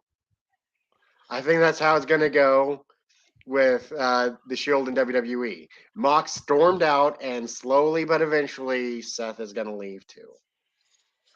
I mean, we've talked about this numerous times, and I've said this till I can't say it anymore. I truly do believe that professional wrestlers still see WWE and especially WrestleMania and headlining WrestleMania as the top and the highest level. At the same time, if I'm Seth Rollins, you can't tell me that he's not itching to wrestle those guys. And that he wouldn't love to be out there proving that in that conversation that he's not as good as a Will Ospreay or a Bryan Danielson or a John Moxley. Like, you can't tell me that that doesn't itch his skin. Like, that's not an itch in his, and the question is, I mean, it There's sounds like, probably a part of Seth Rollins that thinks in the back of his head that I haven't shown the world what I'm really capable of yet. sure. Yeah. Yeah. I'm And sure there has to be. There has to be some of that. I mean, it sounds like there's a potential that WWE could be opening the forbidden door in some respects because they've talked about that.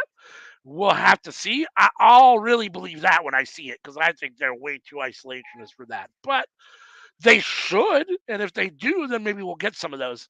I don't know. I'd love to see him leave and go to AEW for even just a while, or New Japan, just a year or two, just a couple years, and then you can come back to WWE again and be whatever Seth Rollins again, whatever. But I'd like to see him go and wrestle some of these other guys. who were Raquel and Liv facing?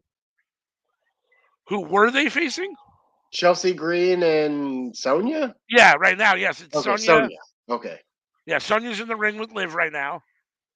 And it looks like, yeah, Chelsea Green Oh, is yeah. Sonya's partner. Yep. Match just started for me. Okay, yeah.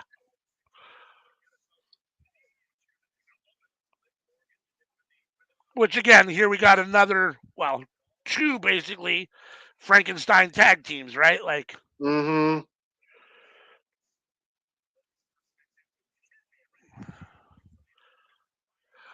I'm really surprised.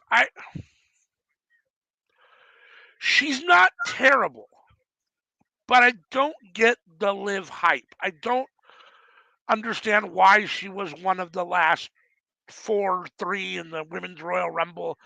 Don't understand why WWE pushes her quite so much. The fans respect her because she works hard.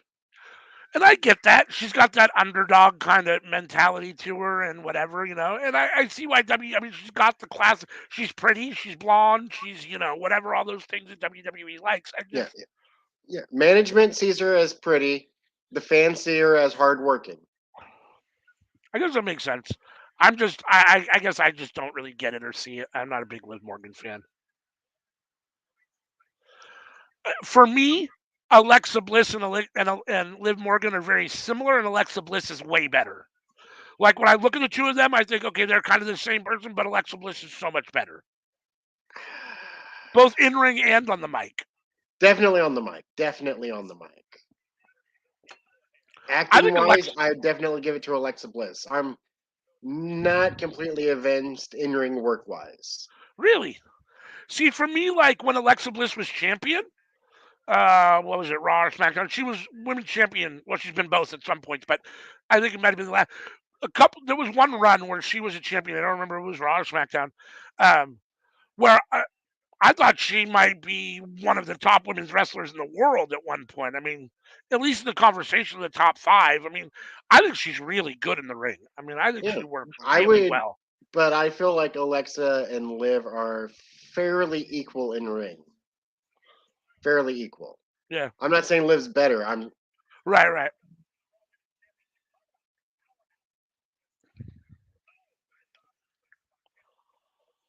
Oh, Raquel. Liv gives a fine promo. It's the same promo every time. Yeah. She does it well. She does it well. And I'm trying to think if we've really seen it. I can't think of it really, but I don't see her as a heel. Like, I don't. I can't see Liv as a heel. She's too much of a face to be. She can pull off heel if she's in a group with heels, but like on her own, no, I do not see her being able to. Yeah, I just don't see her as a believable heel. She comes across as too nice, too likable, too whatever to be a heel, in my opinion. Whereas Alexa Bliss is a great heel.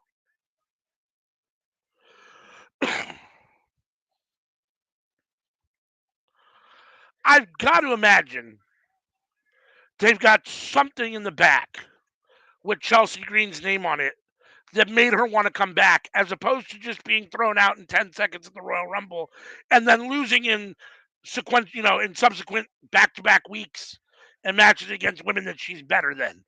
Like, there's got to be some reason she's agreeing to this. I guess it could just be a big fat check, but I've got to imagine at some point creative has something for her. Just go ahead and do these, and then we've got something for you. Like, I was under the assumption that Matt Cardona's return is imminent. Oh, interesting. I had not heard that. I could be wrong. I don't know what his contract situation looks like, but that's what I was thinking, and that those two would be paired up together on WWE television. Yeah, I mean, I'm not sure. I'm not sure what pairing up does. I mean, it's not like WWE does a lot of intergender stuff. I mean, I guess there's a couple couples they can feud with, but like it's not like their Impact with their intergender match. I was thinking like match. Carrie and Scarlett. Yeah. Where like they are a pair, they are together. When you see one, you see the other. Yeah. But the difference is that Scarlett doesn't really wrestle. I mean, she has and she can, but she doesn't. Like, I think Chelsea Green wants to be WWE Women's Champion. Like, I'm not saying Scarlett doesn't want to in her, whatever, but Chelsea's capable of it too. Oh, for sure, no doubt. Chelsea's an amazing wrestler. That's why I'm very surprised at the booking that they've given her so far. Like, I feel like Chelsea's more of a character though. Yeah. And maybe, Chelsea's a really good heel and a really good psycho, so maybe they think, oh, we'll have her lose and devolve into just this out of control whatever, which I could see. Not opposed to that. Her and Deanna are quite the tag team too. Yeah. But like, here's the thing: is that WWE had both of those women, Hmm. and they did not. They didn't use them correctly. But that's an issue with WWE, right? I mean, we see that regularly. Like, even the guys that they love, I'm not sure they use correctly. Like, there's been a lot of missteps, in my opinion, with Roman Reigns over his 880-day reign or his career. There's been a lot of missteps with Bray Wyatt's different gimmicks and matches. There's been a lot of missteps with a lot of There's superstars in there's no WWE. reason to have a talent that you can't think of anything to do with, and then you let them go, and then they're able to tear up the indie scene and make a name for themselves elsewhere.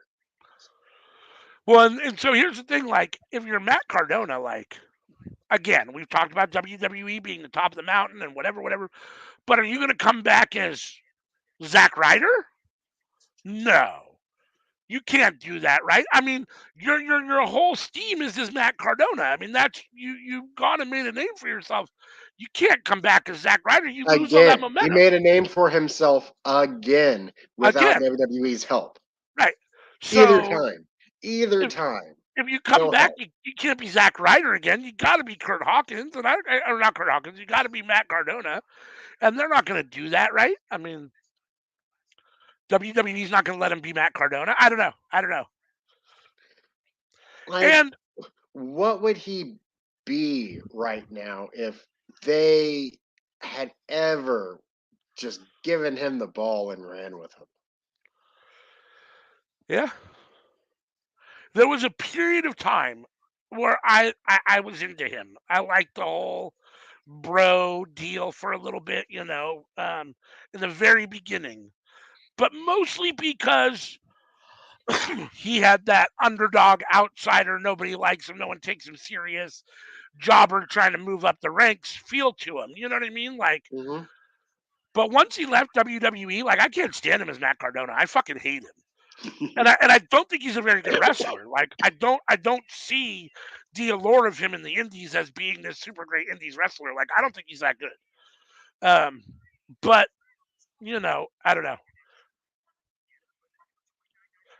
I guess it would depend on how they book him in WWE if he came back. But I can't imagine he's going to come back, and especially not as Zack Ryder. I mean, he can't do that. He's got to come back as Matt Cardona, and I don't know if WWE would do that.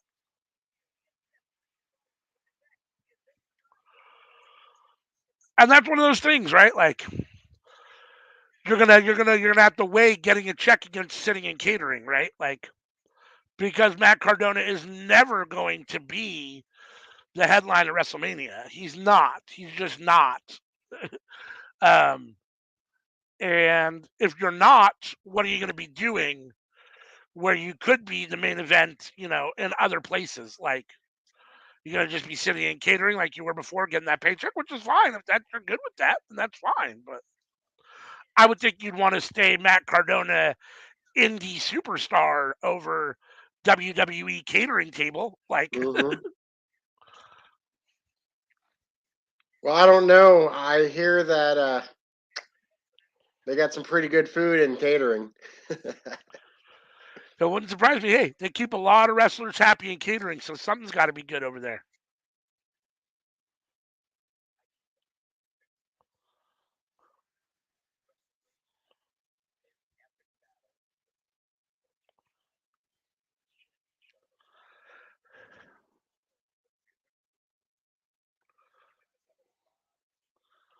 It is amazing to me how different she looks.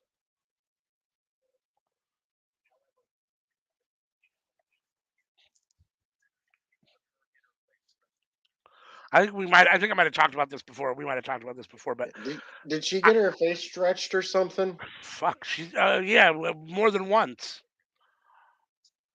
I mean, we were talking about this before. Like, you could do a meme with like the many faces of Charlotte Flair. There's like 4 or 5 of them. Like, I'd like to see a time lapse video from then to now because she has gone through like 4 different looks in her face. She's had a lot of work done. To be fair, I think her current look works for her. She's not full Cher yet either. Like, I think she should probably stop here. Yeah, I mean, she doesn't look bad, but here's my question. Like, I guess I don't know. I'm not a woman that's been basically um, looked at as a sex object their entire life, or since they've been on TV. Um, so it's hard for me to really comment because I haven't walked in their shoes. But like, I don't understand like pretty people getting plastic surgery or whatever. Like, you're already beautiful. What are you trying to do? Like, I understand the swan. I understand the ugly duckling that wants to become the swan.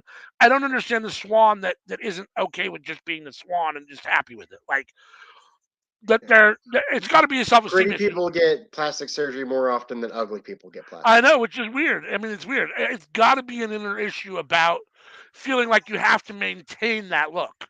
Oh, I'm starting to not have that look anymore. I've got to do something to get that back. But I don't know. It's weird to me. It's very weird to me. It seems counterintuitive. Oh, here you go. Ask and so you shall receive. Karrion Kross. We get Kross and Scarlet.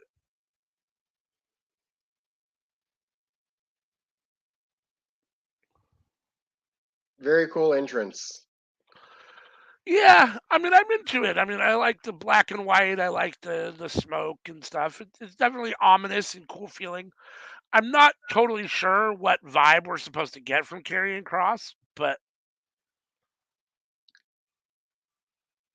is he spooky occulty or is he just a tough guy? Is he psycho like Dexter Loomis? What I mean, And what is Adam Karrion Cole really Kross? did bury him, though.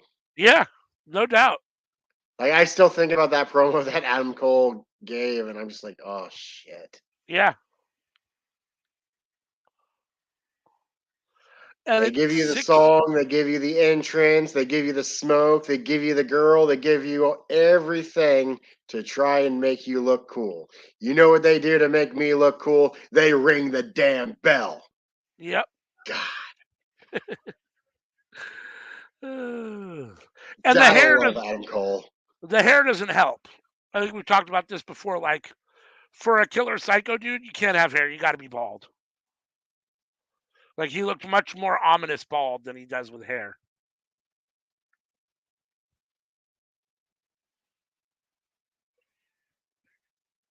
I like Cross though. Like, I don't. but like I still see him as the Cross I enjoyed in Impact. Yeah, I mean, I don't dislike him. I think he's one of those guys that's a good wrestler and a good hand and should probably get a bigger push and more creative. He seems to toil in the mid card wherever he goes. You know how to work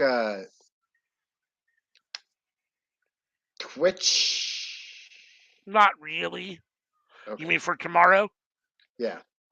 Well, technically, we'll just be in StreamYard broadcasting on Twitch. Oh, okay. So it'll So just be just like this, but we'll be on True Heel Heat StreamYard instead of our StreamYard. Um, so, and then it will just broadcast only on Twitch. yeah, you'll send me the link. I'll click the link. The link is already in Discord. Are you doing both shows? I'm not going to be able to do the evening show. I'm going to do the morning show with you. I think, and it's up to you if you want to do the evening show, because Anika said she could do the evening show, and so did CM. So in theory, we could do the morning and let them two do the evening. If you want to do the evening with them, obviously, I'm sure they'd love to have you. I'm cool with doing both shows. Yeah. Yeah, so there you go. So in the evening, you should have both Anika and CM with you. In the morning, it'll just be me and you.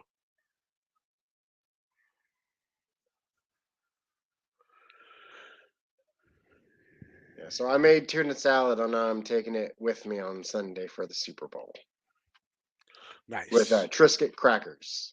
You're going to your family's to watch the game? Mm-hmm. We're gonna have barbecue chicken and a bunch of other stuff too. Nice. Like,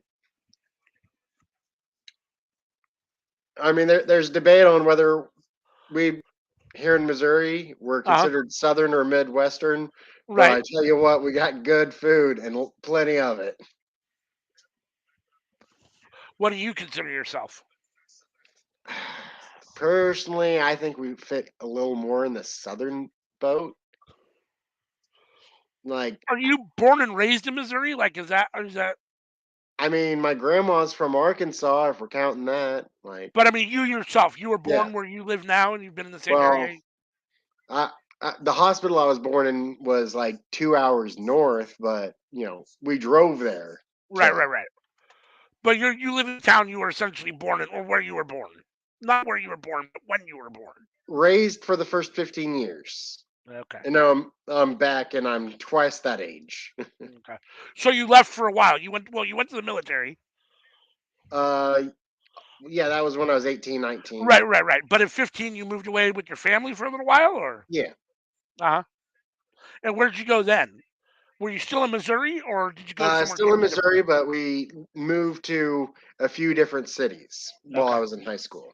So my daughters, my daughters are my stepdaughters, and their biological father lives in Missouri, and he lives in, I believe, El Dorado Hills or Springs, which is that, you know, which it is, El Dorado Springs, I think it is. I Uh, don't know. Is that like in the north? Because I don't know I was gonna northern Missouri. ask you. I was gonna ask you if you knew where it I was. don't I don't know northern Missouri. Like I ain't never been there. Like I've been in other countries. I've never been in northern Missouri. Like the furthest north I went was Columbia, and it's like a straight shot north. That's where the college is. Like I've been there. Right. That's actually the city of where the hospital was where I was born. But aside from that, I basically don't go above the Missouri River for anything. Just stay below the river. That's all I ever do. Yeah, I'm trying to find it right now. I'm googling it to see if it. I thought it was El Dorado. Maybe that's not what it's called.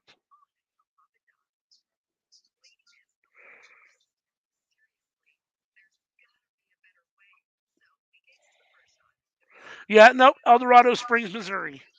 Let's see if I can back out and see where it is on the map. Uh, where is this?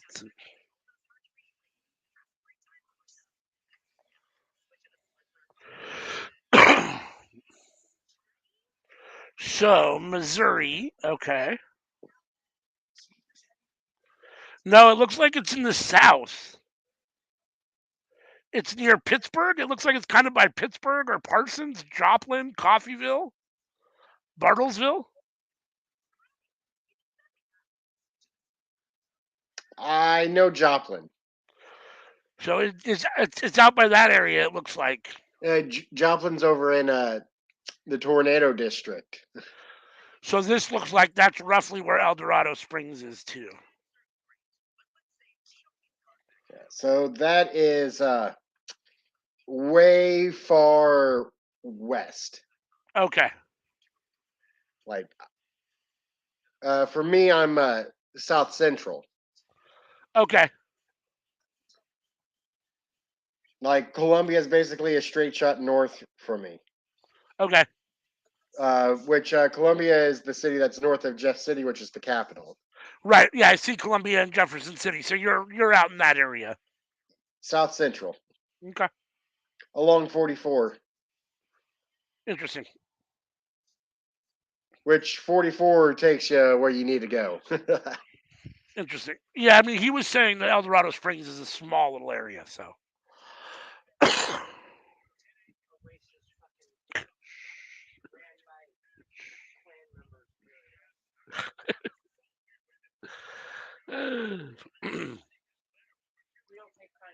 uh, we got a lot of touristy places to visit too, though. We got Lake of the Ozarks. We got Branson.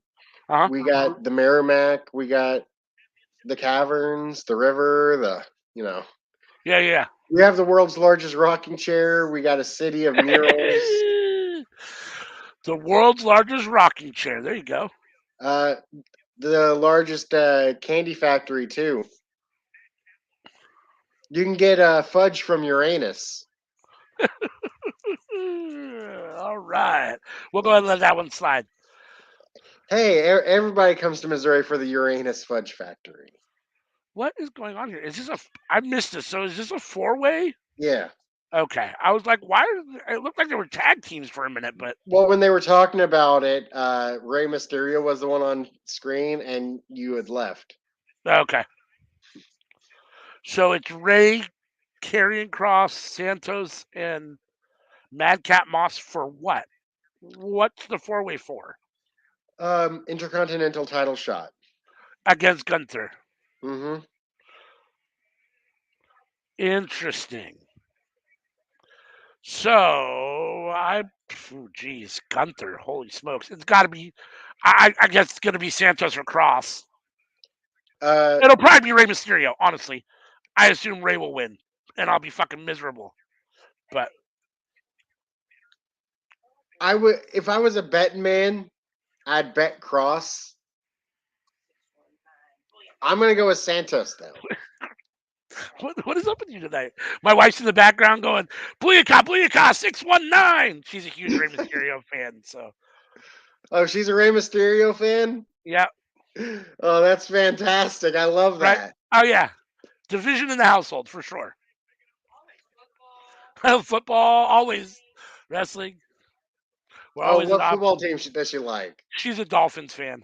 Oh, really? Yep. I wouldn't have guessed that. Yep. She's a diehard Dolphins fan. But she hates Dan Marino. So she's a diehard Dolphins fan and hates their like most famous player. Your wife sounds like she's the best. She's pretty incredible.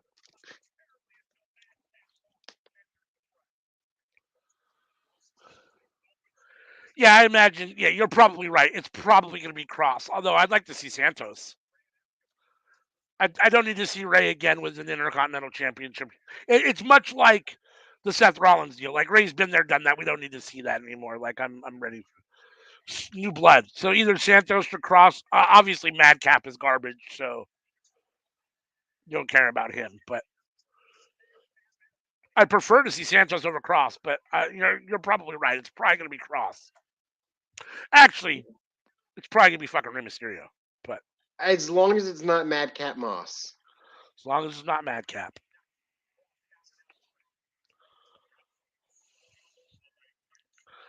Poor guy. They're just never going to let him get away from that name, are they? Madcap is such a terrible name, and they just branded the poor guy with it. Riddick wasn't much better. It's a little bit better. I It's mean, a it's little better bit than better. Madcap. Yeah. I loved it when it first came out and everyone thought it was Mad Cat. Yeah, Mad Cat. And That's then even they corrected it and was like, no, it's Mad Cap. And everybody just kind of made a collective groan. everyone's like, because the problem is most people don't even know what Mad Cat means. Like most people had to Google it. Uh-huh. What the fuck is Madcap? Like, really? Madcap makes more sense than Mad Cat, and it's a better name, but they're both dumb. Yeah, I prefer Riddick Moss is fine. Just call him Moss. Just let him be Moss. I prefer Rick Boogs, personally. I'm not wrong. Speaking of Rick Boogs, the dude is swole. Like, he came Oh, back yeah. and looked really fucking big. Well, he was swole before he left. He was, but he looks bigger now. Like the thing that he hurt himself on was he was literally lifting two dudes at the same time and was going to slam them both. Yeah. Move, Santos. There you go. Ray in all And purple. wasn't it the Usos he was lifting up to? I believe it was. I think you're right. Yeah.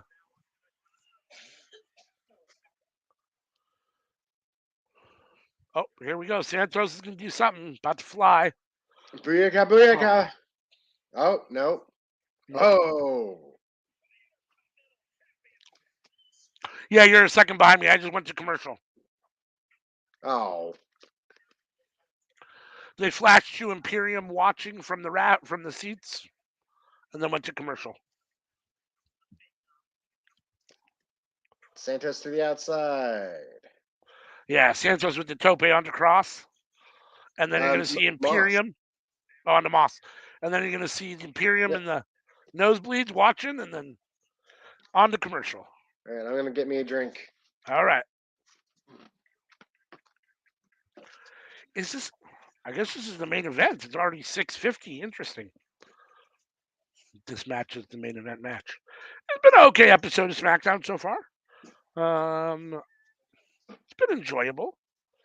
I would say probably the best match of the night was probably the Bearded Baldies, Ricochet and Braun versus the Usos. Honestly, show's been, I don't know, maybe 7.5 out of 10. There's been some decent promos. Not anything that's like super crucial to have to watch. Not that I've noticed so far. The main event's been okay, but when the main event has Madcap Moss and 100-year-old Rey Mysterio, you know how I feel about it. So, and Cross, who they don't book right anyhow. So, Santos is really the only guy in the main event that I'm interested in really seeing progress at this point. I'd love to see Santos versus Walter. I don't know how it would play out, but I think it'd be a good match. Yeah, I'm kind of surprised that these are the four that are competing to be the number one contender against Walter. You would think it would be. I mean, we've already seen Sheamus and Walter, so it is what it is. But maybe Drew and Walter, or I'm trying to think even who else you'd put in there with Walter that could really be a contender to Walter. Yeah, I don't know. He's so big and strong and so dominant that it's hard to think of, who's gonna beat him at this point.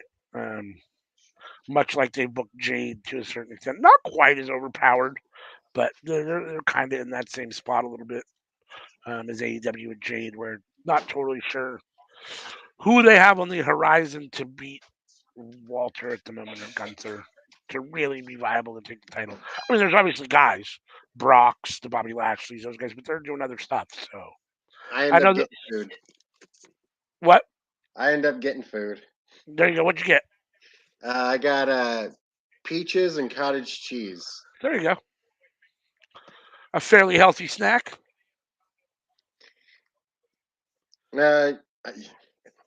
Something I imagine old people would eat. I mean, I was talking when you were gone about how, honestly, none of the four of these guys feel like they should be the number one contender to to Gunther for the Intercontinental Championship. I feel like they've almost done a little bit with Walter that they've done with Jade, that they don't really have somebody that AEW's done with Jade. It doesn't seem like they really have somebody at the moment that's really poised to beat Walter. Now, there's guys out there that can do it. I mean, obviously, there's the Brocks, there's the Bobbies, there's the Drews, and the Sheamuses, but none of those guys are in this match. Is going to be number one contender. And we've seen Sheamus and Walter, which was good. I don't know. I don't see any of these guys beating Gunther. So I'm a little kind of confused as to why these are the four, but what do you think? If you're asking me to try and bet on who I think is going to take the title off of Gunther, yeah, I'd probably guess Randy Orton. When is he coming back? Do we know? I don't know. Yeah. But I feel like that's the best guess.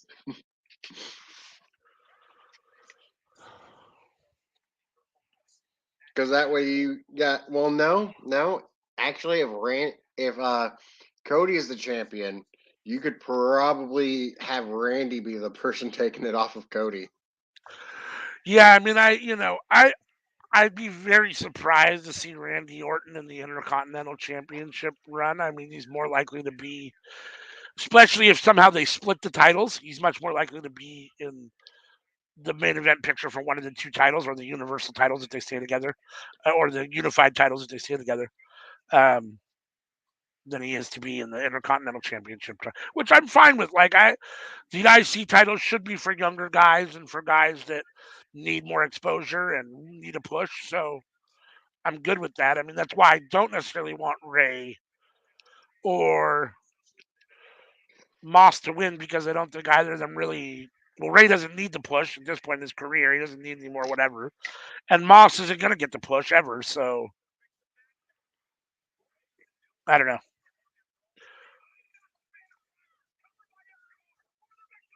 Like, I'm trying to think of who would be a good shout.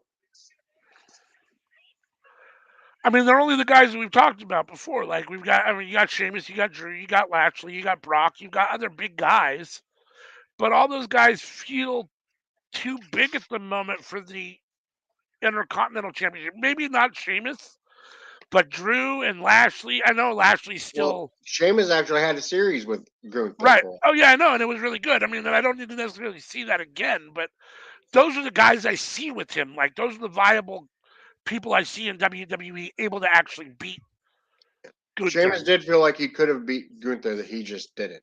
Yeah, no doubt. But I also think that Brock and Bobby and Drew are a little bit bigger than the IC title. I mean, I don't know. I don't know. I don't think Brock's going to hold a mid card title. Yeah, I don't think so either. And I'd be surprised if Drew wanted to. I could see Lashley. I could see Lashley as the Intercontinental Champion again.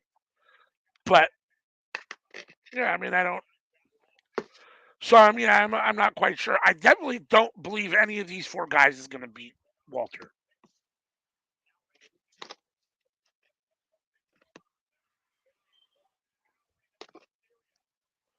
I mean, unless they're really wanting to give one of them a push and we just don't realize it right now. Yeah, I mean, it'd be a huge push for one of these guys. I mean, the only one that makes sense to me that doesn't require a whole lot of push and you can do it just because of whatever is Rey Mysterio, because he's Rey Mysterio, Yeah, right? he is Rey Mysterio.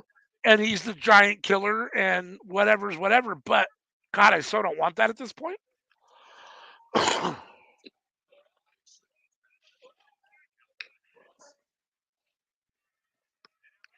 But yeah, Like, I mean, Santos Escobar is great and he's a legacy, but also it kind of feels like WWE doesn't really care that much. I agree. I agree. It's so. You gotta be fucking kidding me. Holy shit. Well, I will open my mouth and insert foot. That match ended in not the way I thought it was going to end. Oh no. Right? So you've What? seen it now. What? Right? What the fuck? He's the last person I would have had winning that match. Or the last person I want to see wrestle Gunther. Like for the IC title. Like, really? I mean, I suppose if you're serving someone to Gunther as a squash off of that four-way, Moss is the one to serve him up. But like, why even have the match then? Why have a fatal four-way when you don't see any of them as viable contenders for that actual title? And you can't tell me that Triple H or Vince sees Moss as a viable contender to that title. Like, Yeah, I got more cottage cheese than fruit. I'm gonna have to make another run to the fridge, all right, but I'm gonna wait until a commercial break at least. all right. I just missed what Paul was saying to Jimmy, I think it was. But this show's got to be over. It's 7 o'clock, right? I mean, why don't you stay on SmackDown? I'm going to switch to Rampage.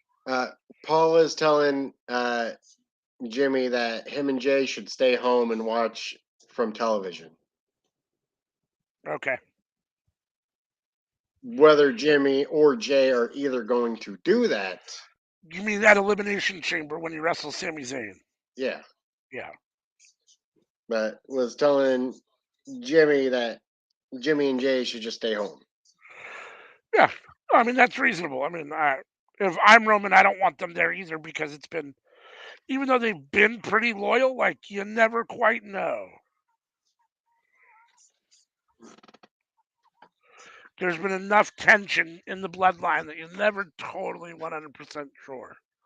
So I'm going to switch everything. We're going to make the switch over from Smackdown to Rampage, so our colors and our background will change. If you're just coming in to join us now for Rampage, thank you very much. The show starts in about 2 minutes. If you've been here joining us for Smackdown, again, thank you very much. Love to hear from you. Please chime in the chat. If you're new to Workhorse Wrestling Network, please hit that subscribe button. Hit the notification button so you can be notified of all of our content when it drops. Yeah.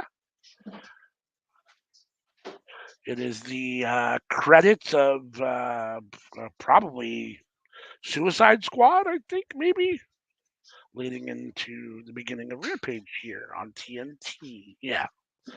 It had Margot Robbie and it was DC. It had to be Suicide Squad. So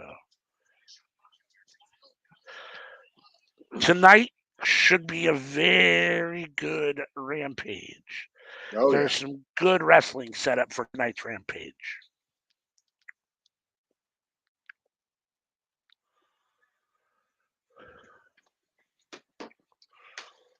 Alrighty. Alrighty. I assume CM will be joining us anytime. I mean, unless Sam fell asleep. I suppose it's possible. Probably more likely she's wrapped up taking care of her kids or something. But although to be fair, it is 10 o'clock on her end. Her kids should be asleep by now. We got JR on the announce booth. The trios match is starting now. The Blackpool Combat Club versus the Elite. Oh, no. Butcher and Blade. I'm sorry. Blackpool Combat Club versus Butcher and Blade. And there she is. And Kip Sabian. This should be a really good match. How you doing, CM? I am tired. How are you guys? Good. We were wondering, it was like 7:01, and I said, oh, it looks like she's a minute late. Sammy said, I wonder if she fell asleep. I said, I don't think she fell asleep. No, I didn't say I wonder. I said she could have. She could have fell asleep. Yeah, no. I said, more likely she's wrangling her kids around, but also it's 10 o'clock, so they should be in bed. They've been in bed. I just had to, pee. I'm a human. What is bedtime? Huh? What is bedtime? 7:30. Oh. How old are your kids? 7 and 5. Oh, okay. And is it a boy and a girl, 2 girls? I know one's a girl. 2 girls. 2 girls. Don't do it, Sammy. Don't do it. Just have the cat. Get a fish. God, don't. What? Never reproduce. Never reproduce. Just be happy with your cat and fish. It's hell. I like to have some kids. It is. It's the most difficult thing you'll ever do, but once they're adults, and you'll experience to see them once they're adults, it becomes the most rewarding thing you've ever done. Assuming that your kids are decent adults, assuming that your kids become decent adults, which I'm sure they will be. They got a great role model.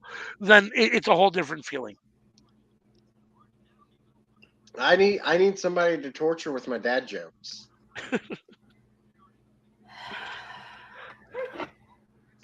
Mine love dad jokes. Oh, when they hit first grade, everything is a dad joke. I've never heard some of these dad jokes. Okay, just real question. Does anybody remember when Bryan Danielson got kicked out of Blackpool Combat Club? No, it hasn't officially happened, right? Because this was taped on Wednesday. So y'all saw your mans get beat up? Right? Oh. I think it's fair to say it's William Regal's fault. No doubt. No doubt. Man. Just tell the man y'all ain't got his back no more. Like, damn. Yeah, I'm a little surprised that no one came out to help him because technically, yeah, he's still a member of the Blackpool Combat Club. Couldn't nobody just come to the top of the ramp and be like, he's a member of a faction and nobody came out to help him. No one even came out to look intimidating or nothing. Yeah, I guess he don't have no friends. Him and Takeshita. That's it. Also, the Butcher needs to tell Chris Jericho what he's doing because the Butcher looks amazing. Yeah. Right. Why does Norway put barcodes on the side of their battleships? Oh my God. Why? So that way, when they return to port, they can just Scandinavian. Oh my God. That was a good one. That was a good one. And it also makes sense because That's terrible. Hello to everyone who is out there. Please make sure that you are liking, commenting. Was SmackDown decent at least? Yeah, Smackdown was okay. I mean, I talked a little bit about it when Sammy took a little break to go get food. I thought the show was probably like 7.5 out of 10. It wasn't great. There wasn't anything on it that was particularly memorable, but it wasn't bad. There were some good little bloodline pieces. Sammy had a good promo with Jay. And for me, I thought the best match of the night, honestly, was probably the Usos versus Braun and Ricochet. For the titles. The Usos won retain the titles. I mean, it's tough. Paul Heyman, Sami Zayn, and Jey Uso all deserve MVP. Yeah, that was definitely say like about the whole situation. He didn't really. He didn't. Jimmy came down to the ring for their match, and he was alone at first, and then Jay came down out of the crowd. And they just had the match, and then it went to a backstage promo like 2 segments later where Sammy was talking to Jay in the parking lot. No. Oh. Jay and Jimmy were talking briefly, and Jay leaves. Okay, I guess I missed them talking briefly. That's when Paul came up and had the little chat with Jimmy alone. Okay. And then later on, they show Jay leaving the building, and he walks past, and there's Sammy standing in between 2 trucks. Right. And then they talk for a moment, and well. Yeah, Sammy's basically trying to, Sammy basically tells Jay, you acknowledge you. Well, he says, I acknowledge you at the end, but he basically says, you want Roman to lose the titles too. I'm going to do this. You should support me. I don't know how I'm going to do it, but I'm going to do it. What he said was, he's going to beat Roman. The ship is going down, and he doesn't have to go down with the ship. Right. Absolutely. And that he acknowledges Jay. Yeah.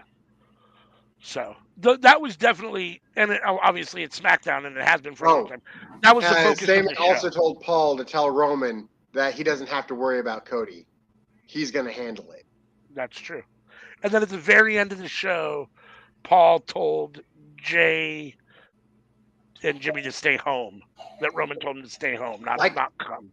If Sammy's not winning, I feel like they are really missing a big opportunity here.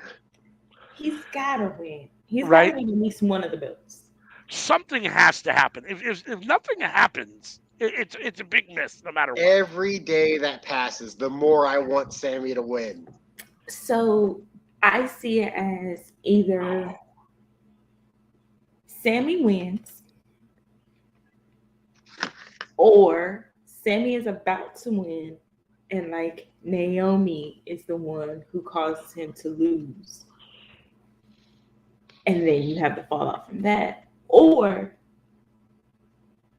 Naomi causes him to win. I don't know what could happen. I do believe that if Sammy wins, it's not going to be clean. It'll be in such a way that they protect Roman in some way. He'll get help from somebody for the win. Rock bottom. I'd be in for that. I'd be all in for the Rock. If it is clean, it'll just be one belt. Y'all, Mox has been in this match for like at least 2 minutes and he's not bleeding. Right? You want to fight? You want to fight? You want to fight? I don't know if you are like repeating something or if you're talking to Kitty Joe. He's talking to Kitty Joe. He's asking the cat if the cat wants to fight.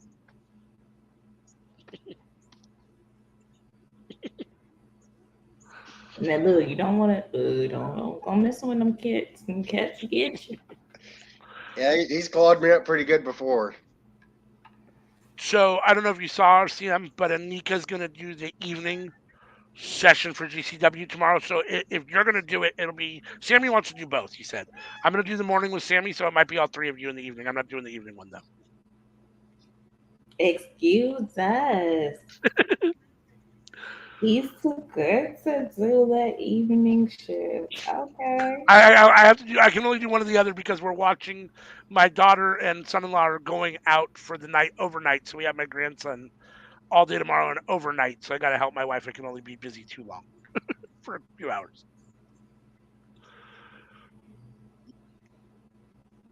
I'm a crazy person. Give me all the work. I worry about you sometimes, Sammy.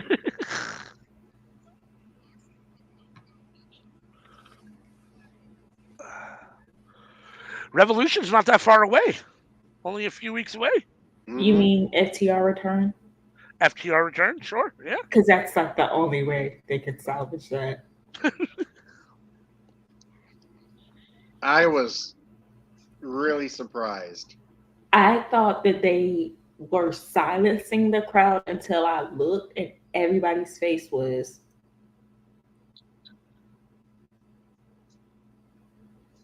I was like, there wasn't even this much silence when the Undertaker lost.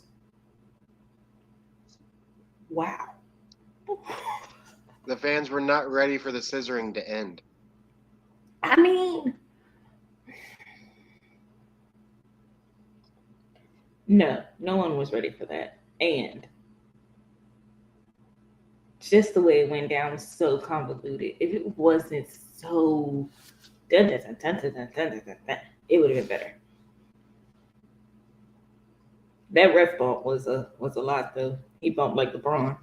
I'm not saying it was a bad decision, but I am saying it was a sad decision. It wasn't a bad decision. They could have just taken out like one of the spots, like the ref bump. Like he could have been less dramatic. You didn't need necessarily to have Billy. There could have been like one thing that you taken out of it, and it wouldn't have been that big of an issue, bruh. Shit, Claudio is fucking ridiculous. Man, shout out Kip Sabian. Right? This match really shows that you have 6 really talented workers who, even without a story, have a story. No doubt. And not everyone can wear eyeliner without looking like a complete nonce. Well, there is that. There is that. Kid has definitely improved. I need him to have a good character. And I think we got Kip Sabian, we got Johnny Depp, and I can't give it to Chris Angel. I think Chris Angel looks like a nonce. Did you really just say Johnny Depp? Right. Man said. Can you name a third person, a third male who can wear eyeliner and get away with it? I mean, I don't necessarily. Alice Cooper? Alice Cooper. I'll give you Alice Cooper. All right. We got 3. We got 3 people. Wait, he's the legal guy? Oh, yeah, he is. Ooh. I wasn't totally sure where you were going with the Kip Sabian Johnny Depp comparison until you actually said wear eyeliner. I was like, where are we going with this? This is gonna hurt. Oof. He didn't even move. Shit. Give me Claudio versus Butcher. I was fine with the Guns winning, the Ass Boys winning. I actually kind of liked it because I think it gives Acclaim some adversity and they'll just win it back. You know, if not by Revolution, at Revolution for sure. But I did think they missed the boat because I think that really the only way the Guns should have won was with Billy's help. Because that's the only way that I think seems to make real sense to me. But I didn't want Billy to do that though. I mean, I'm not necessarily done with like Billy with. Oh, like a situation of accidentally?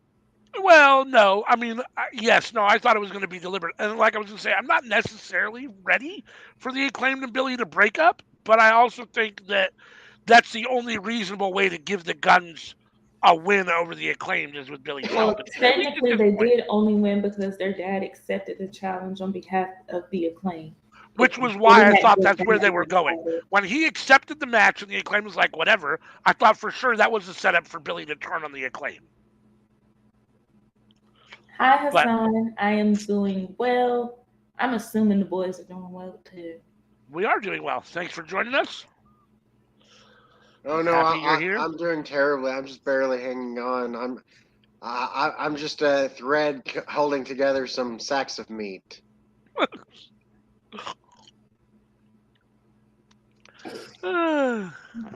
As long as you're not a big meaty man slapping meat with other men.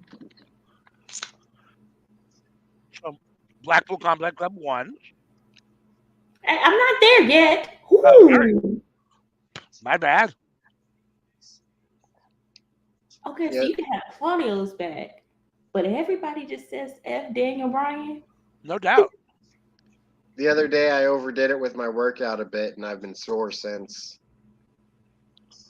Yeah, you gotta be careful not to overdo it. I'm definitely keeping curls into the double digits, not going into the triple digits. Sting and Darby talking right now. I've got to find some equipment for the house. I'm not. Oh, we get to hear from Adam Cole, baby. Yep.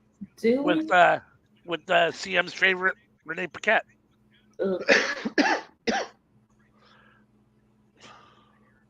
I mentioned his promo earlier. Yeah. Oh, little dead boy. You remember? Well, actually, I was going to say ask CM if she remembered his promo that he did against Karrion Kross, but I don't know if CM was watching NXT at that time. Who? Adam Cole and Karrion Kross. Oh, when he made Karrion Kross look like he was about to cry like a little bitch. Yep. Yeah, that was funny. We were talking about that in the main event of SmackDown because Kross was in the main event of SmackDown. Against who? It was a fatal four-way. It was Rey Mysterio, Karrion Kross, Madcap Moss, and Santos Escobar. The winner is the number one contender to Gunther's IC title. Take a guess. Don't tell. Oh. Well, she guessed. Yeah. Yeah, because I was like, everybody else is either Hispanic or has ties to Hispanic stuff. Madcap Moss is the only one who doesn't. Which is funny because me and Sammy had worked ourselves up to believing that he was the least likely to win. Duh, that means he's going to win. It's WWE. It's opposite day every day. Duh. I guess there is that. Like, oh, we don't have enough black people? We'll put Hispanics in there and they'll never know. After all, we convinced people that a Samoan was Japanese. Yeah. You know what they do to make Adam Cole look cool? They ring the damn bell. I can't lie on it. I really can't. Like, in the beginning, I didn't know Yokozuna was Samoan. Like, the first couple times I saw him, I didn't know. The first time I saw Rikishi without the mask that they made him wear, I was like, yeah, they related. He ain't Japanese.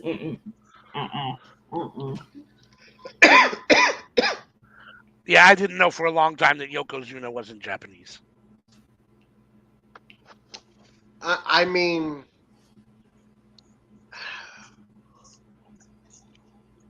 in hindsight, I guess I should have noticed he doesn't really look very Japanese, but at the same time, like, I don't know.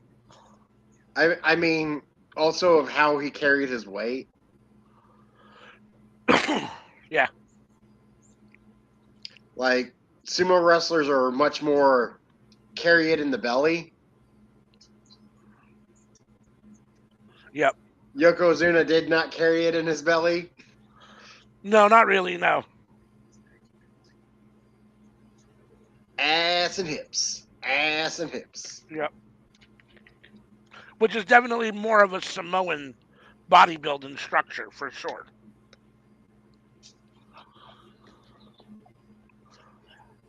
But that's, I guess, well, to be fair, I didn't think everything was done. But that's when I was a little bit more naive and took what was going on WWE at a little bit more face value. Like, I wasn't like listening to people talk about what's going on behind the scenes all the time, and I didn't know all the backstage dirt, and I actually believed some of the shit they told me on TV at that time. So, I mean, folks thought Muhammad Hassan was actually Middle Eastern. yeah. Yep. Whole Italian. Okay, they can really start with this Magic Mike stuff because it's old now. It's creepy. Papa Shango, though. Yeah. Papa Shango. Yep. Well, that's believable because Mm. there's a reason for that being believable.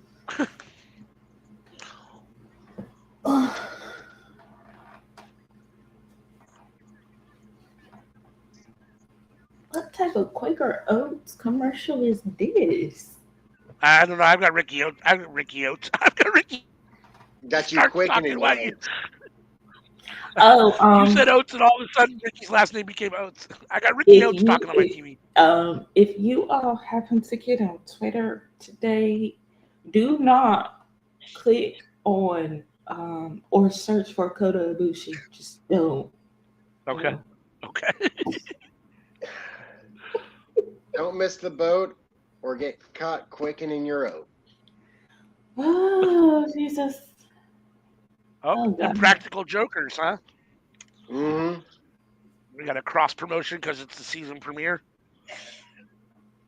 When is the season I'm over premiere? that show. I'm over Yesterday. this feud. Yesterday. Yeah, I mean, it's one of those things where, like, it's funny. And it's really funny for, like, the first season or two. And then it starts to wear thin. It's one of those jokes that just gets too long in the tooth. Like, I still like the joke. Joke's still funny to me. I could listen to the joke for another 10 years. yeah, I can't do that. Everybody's built different. It is what it is. Yeah. I love it. It was good the first few hundred times I heard it, but yeah, it's definitely worn a little thin now. If it's on TV, like I can just turn that on and have it play in the background while I clean up house or whatever. Like it's great background noise for me.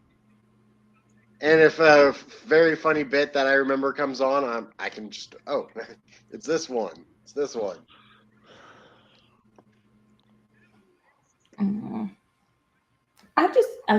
Question, like real question. The Flash's movie poster came out today, and Warner Media had such an issue with Jay Briscoe's comments, right? So why is it that a man who has verifiable ties to the insurrection is allowed to be on TV just about every week, and no one? That's not an issue. Yeah, I mean, I suppose it's simply because Jericho hasn't said it as blatantly. You mean like his paying to go to certain fundraisers of Donald Trump, donating to Donald Trump? Oh yeah, no, I'm not saying Donald that. Trump, his like, wife and his nanny admitting that he paid for them to go to the insurrection, taking pictures of them there. You mean that type of stuff? Well, first of all, we obviously have a different opinion on, not me and you, but us as a whole, than other people do on Trump in general. So, like, the fact that we see it as a very negative thing that he was even associated, but I'm not sure everybody else does, and Warner Media doesn't just by default see just an association with Trump as a negative thing. They should. I'm in a difficult position. I can't hear AEW. But you can't hear me? I can hear you. Oh, you can't. I think he muted. No. Did he just? He was unmuted. I heard him. I think he went to go full rant mode and his microphone just committed suicide. Unalived itself. Your mic isn't. Try now. How's that? Oh yeah, yes. I can hear you. But you had a bat. You had a bat. You could have taken out some kneecaps with said bat. Now we've got Dustin talking. I feel like I'm in a weird position because, like, 10 years ago, I'd say I was far hard left liberal. Now I feel like I'm in the same position, but the left has moved way further left of me. Ew. Not you. Them and this table. That was ew. What? I guess the question. Well, to be fair, we probably don't really want to get into it, but I'm interested to know what's too left for you. Let's not. Right? Yeah, we probably shouldn't get into it. I'll just say I basically agree with Bill Maher on everything, and just leave it at that. Yeah, I could see why you don't necessarily like some of the left then.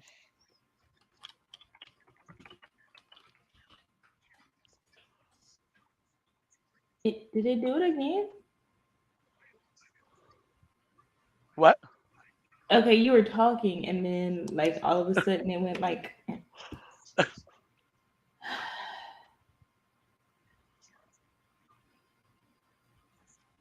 Seriously, do we not have anybody backstage besides Alexi Nair and Renee Paquette? Like, no one.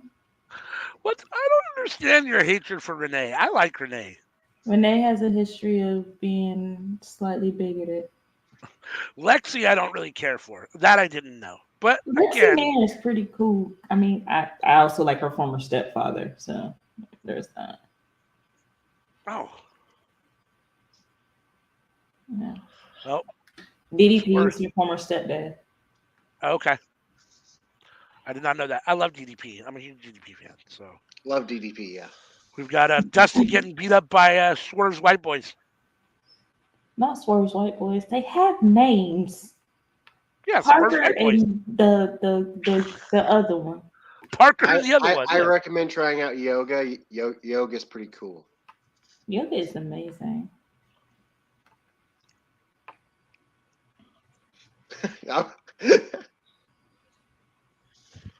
Unless it's goat yoga, and then Unless it's goat yoga.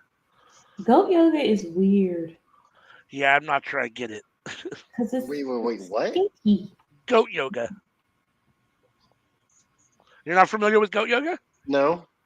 Oh yeah, It's well they like put like you're baby doing goats. yoga They have with like baby goats goats there. on their back, and like they put It's very weird. It's very weird. Google it. Wait, so Swerve is trying to fight this man, but you beat him up. So Swerve, maybe it makes sense. I'm so confused. We had a. When Wait, did this match? Does that mean Swerve could technically face Hook since he's going after second generation wrestlers? Oh, there we go. I'm reading for that. When did this match start? Which match? I got Marina Shafir versus Ruby Soho. Right after they came back from swerving them. Yeah, it's like there was no entrances or nothing. Nope. There was nothing. It just came back and No, the they match was just done. who is this? Is that Ruby? It's like it started during commercial. Yeah, it's Ruby versus Marina Shafir. They had them. I guess they brought them out in the ring during commercial. Yeah, they had to. But just the way they had Ruby made her look very, very tall. Tall? Well, Ruby's wearing boots and Marina is barefoot. The way that she was, the angle in which they were shooting her from. I would not want to do that. Be barefoot? If the other person's wearing boots. If the other person's barefoot too, then I'm cool with it. But like me being barefoot while they're wearing boots, nah. I'm not a big fan of that idea.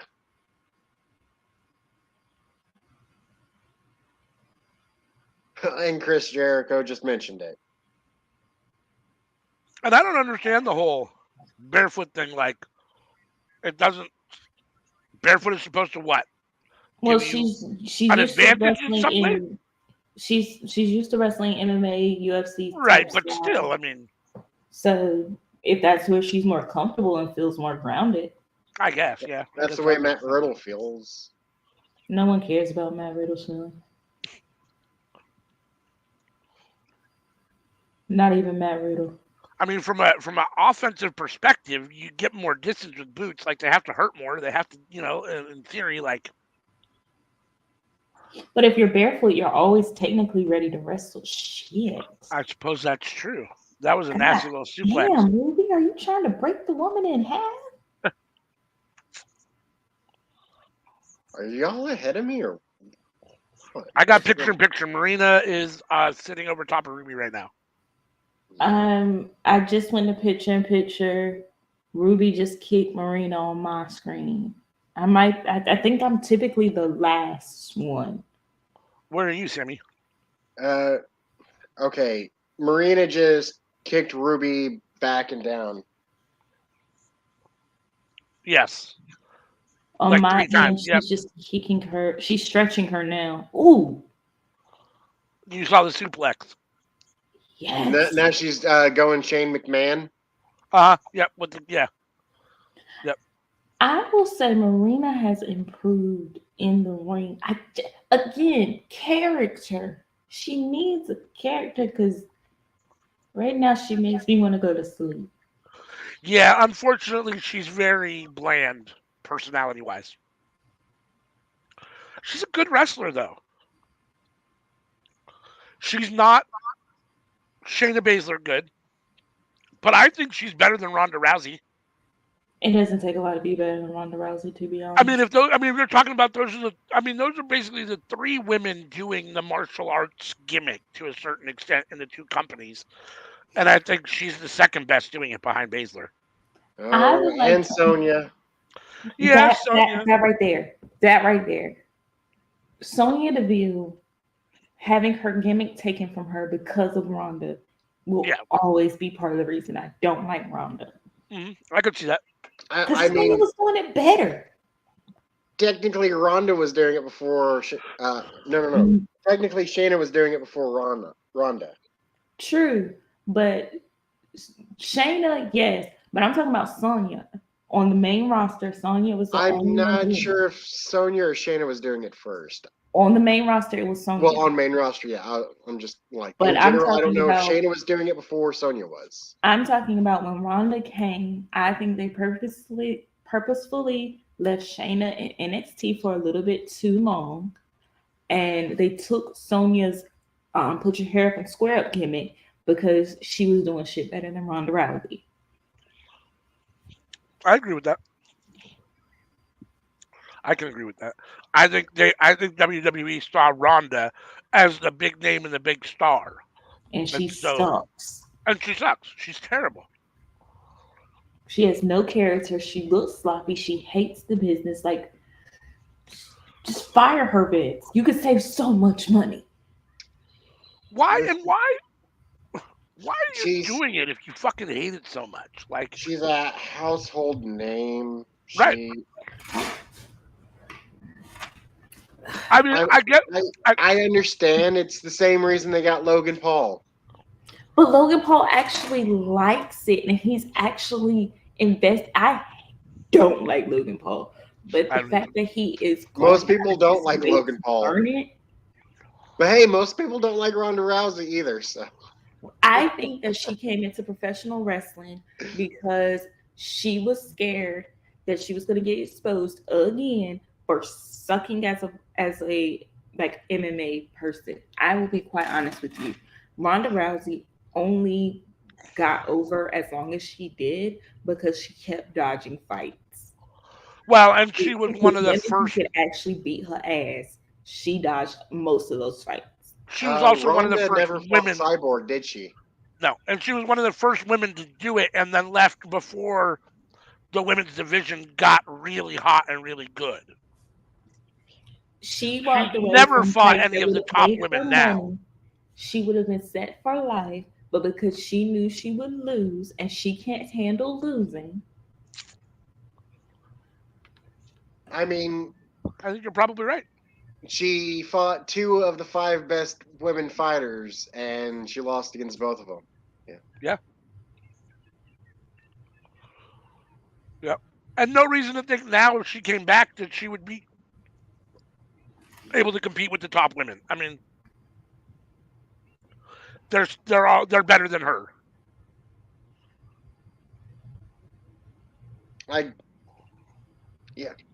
Because I feel like the women fighters are better now than they were 5 years ago. Exactly. Or 10 years ago, 10 years ago when she was very successful. Congrats, Ruby. That was hard fought. Now what's gonna happen? Simon.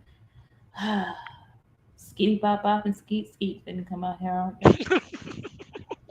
Yep, there they are. Skinny, bop, bop, bop, bop.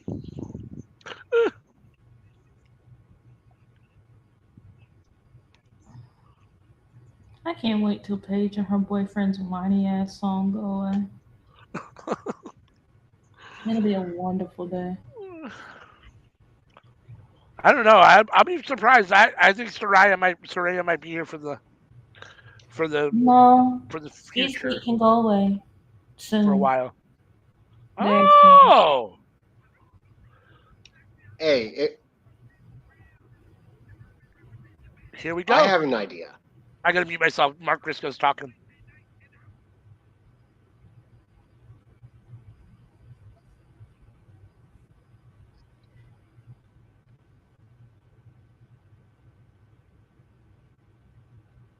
So on my TV, on my screen, I have the women still brawling. The refs, man, refs and security really suck at breaking these things up. So Ruby's if we just can't sitting in get the ring. Santana or Ortiz, could we get Ortiz and Briscoe? Hold on, I need to hear this.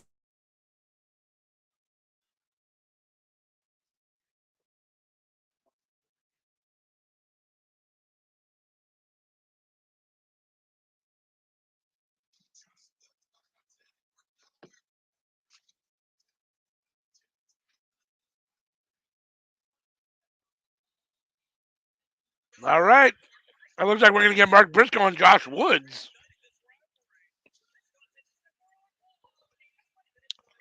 Oh, One half of the Nepo babies.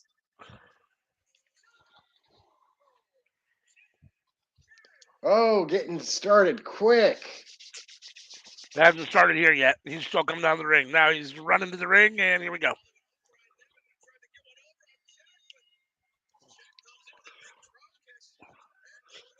Jungle Boy and Ryan Nemeth. There we go. Jungle Boy with a tope suicida. So I enjoy Hook's gimmick of the 1 month Frankenstein tag team partner. Yeah. Oh, Danhausen needs a tag team partner. Boom. Oh, Jungle Boy needs a tag team partner. Boom. Oh, Action Bronson needs a tag team partner. Boom, baby. I mean, I suppose if you don't have anything better and creative for him, and you're not going to put him on TV otherwise, then I'm fine with it. But like, he's good enough that he deserves some sort of creative and his own storyline. I mean, Better than just that. He needs the reps. It gets him over, and it keeps him kind of mysterious because he's the badass that can be like helpful as well. But it's also like he started beefing with people over chips and then messing up his chips. Like he's a very interesting anti-hero hero. Or, he's just walking by and somebody has his name in their mouth.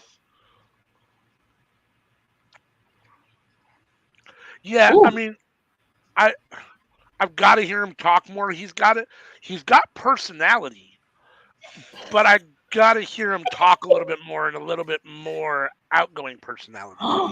Did Ryan Nemeth just turn left?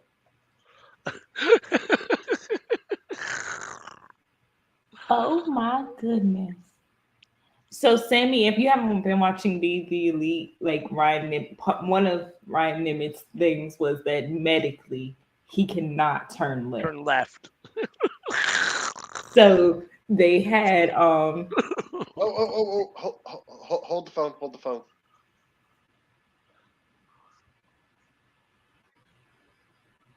What do you see in Ortiz? Mm-hmm.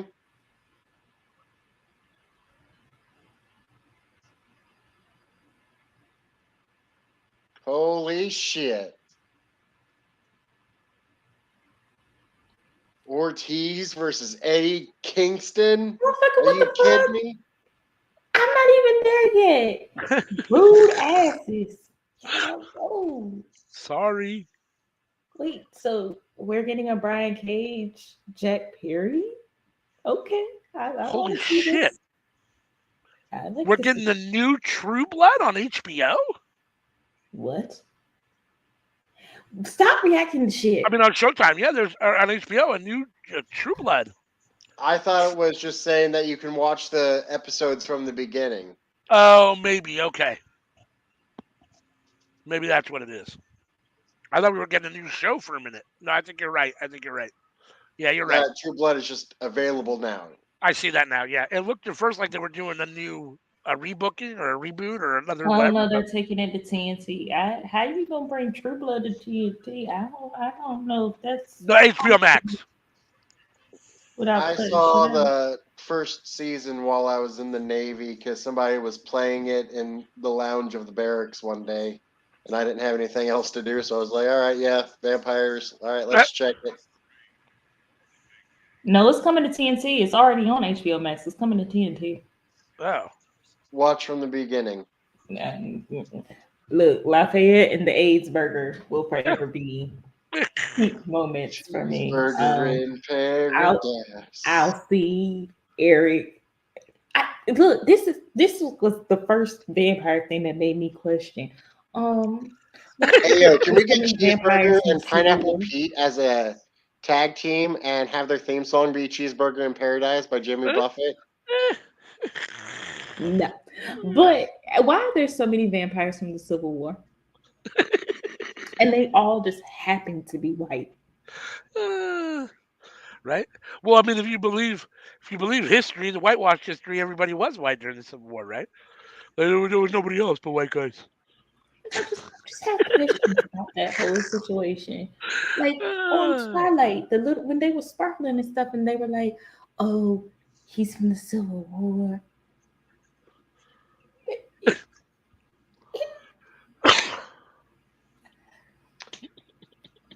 He old. Oh. He ain't changing. What's happening with Santana?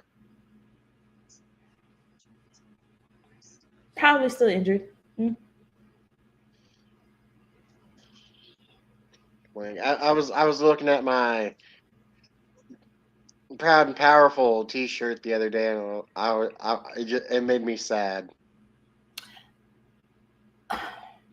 Santana is talented in the ring, and he seems like someone who really cares about the wrestling. At the same time, at some point, you have to parlay what you have into making something better. Like with Give Naomi a chance, it turned to give Divas a chance, but it also exposed a lot more people to Naomi. So there were a lot louder voices with a lot more power, like pushing for Naomi behind the scenes. Like when it came to Santana, Proud and Powerful were set up as potentially one of the best teams in AEW. I would argue that they probably should have been the ones to beat FTR. I love the Acclaim, but I feel like Proud and Powerful should have had that run, if not been the ones to beat the Acclaim. I thought that was the plan of when they went to New York for their show. I thought that's what was going to go down. It's like if you're upset, that's your right to be upset, and it's also your right to walk away. At the same time, parlay that into something beneficial to you. Oh, Danhausen. Danhausen called him Lee. Why am I drawing a blank on it now? Oh, he called Lee Moriarty something. He gave him another last name, and I can't think of what it was now. I'm drawing a blank. But it was hysterical. Hey, does Hangman have the same haircut too? I think he might. It's a popular cut. Yeah. One of these days we're gonna get the Puerto Rican Roman Reigns back, and I can't wait until that day comes. I can. Why is she the one to interview him? Go Lee away. Mortuary. Why does she have on a cape and tassels and shit? Go away. Thank you, Hangman. Thank you. Question that shit. What Tell her to go away. is Penelope's look? Whatever Why? Penelope decides to put on that day. Like, Why is she does she supposed have to be like an evil substitute teacher or something? Like, what is that look? She's carrying a phone too. The phone's either on her. It's either on her dress or around her neck and hanging down by her dress, whatever. But she has some sort of rotary phone too. The makeup is also a lot. The makeup is a lot. Maybe she's like the girl from Kill Bill. The schoolgirl who was like the assassin. Oh, Ren Ishii. No, she had like a different name. Yo-yo, you, something like that. Oh, yes. You're right. Yeah. You're right. It's kind of what it's giving. Whatever. All right, it's main event time. It's time for the main event. Seriously. Oh, they did come out afterwards.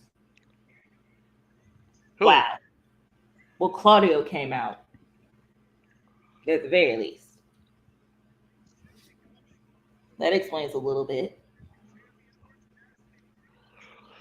We're gonna get Orange Cassidy versus Lee Moriarty for the All-American, All-Atlantic title next.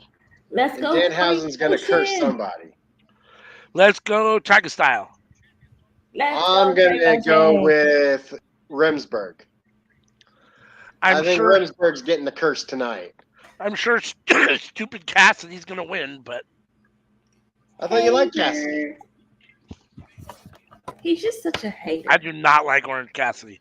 Okay, let me rephrase that. Mm-hmm. Orange Cassidy's a really good wrestler. I just don't like him. You think he's good, you don't enjoy his character. I gotcha. Yeah, I don't like the shtick at all. I really don't like the shtick. And I hate Best Friends, so. I like Trent.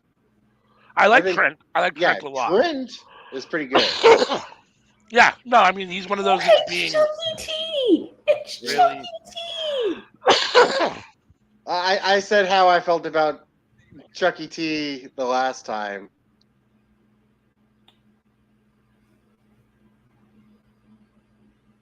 Well, I don't hate Chucky T, but I mean I'll repeat what I said about him that I said the last time is that he's a really good wrestler and he's been really good for 15 years and he's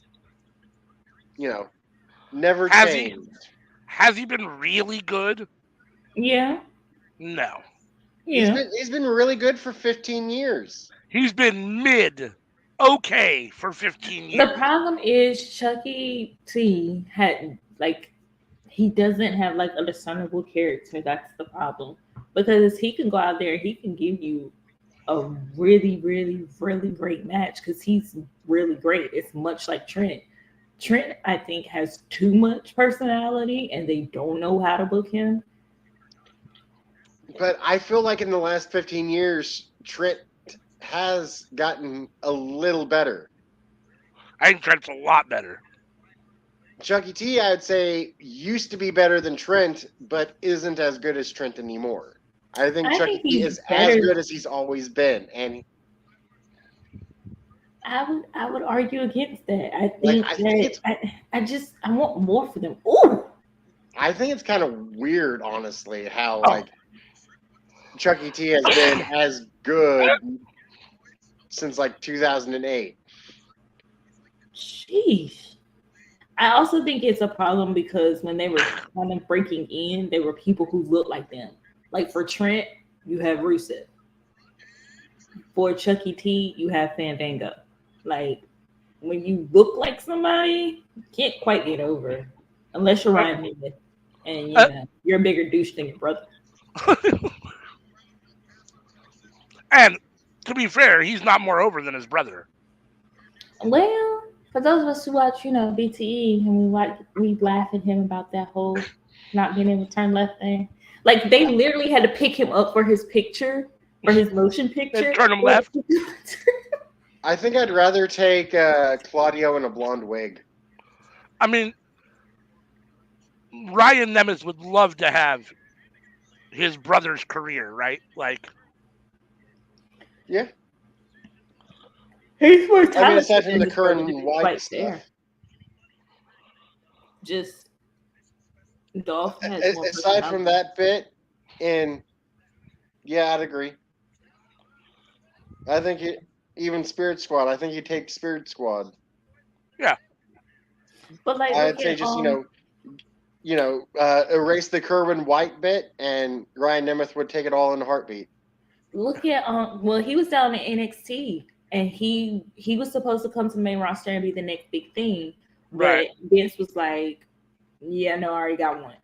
Yeah. But also look at like Bray Wyatt and Bo Dallas. Bo Dallas is better than Bray Wyatt, but Bray has more marketable charisma and not shit. And not, crazy cult. Well, they're both crazy cult leaders, but more believable crazy cult leader. Yo, say what you want about Orange Cassidy and Lee Moriarty, but this is good. I'm assuming that the song "Unholy" you were talking about earlier is going to be in this movie. Probably.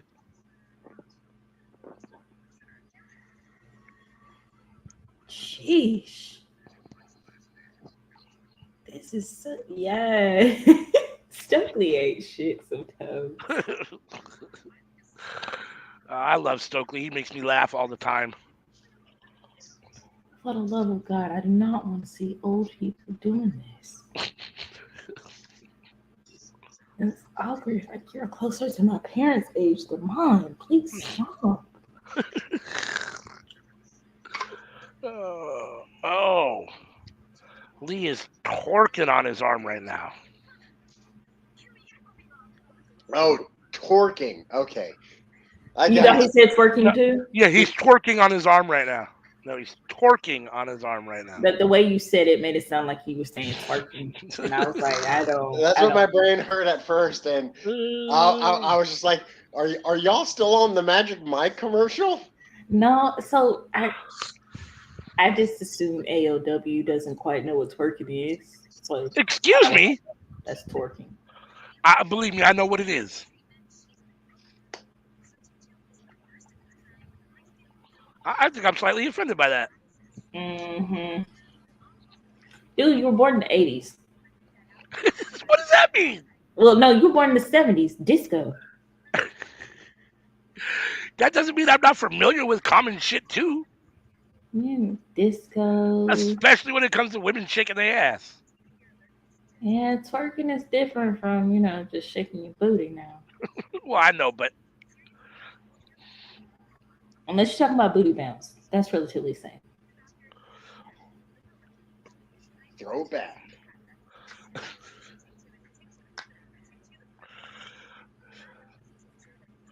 All right, I'm done with this picture-in-picture. Let's get back to the match already, fuckers. Is this like a type of... Man, they're advertising medicine I can't even pronounce. Right? I got chicken wings right now. I just got the chicken wings, too. Yeah. But yes, it wasn't medicine I couldn't pronounce. I can pronounce chicken wings. What type of medicine is this for? Right? I'll take one of them 3 times daily. Sign me up. A chicken wing?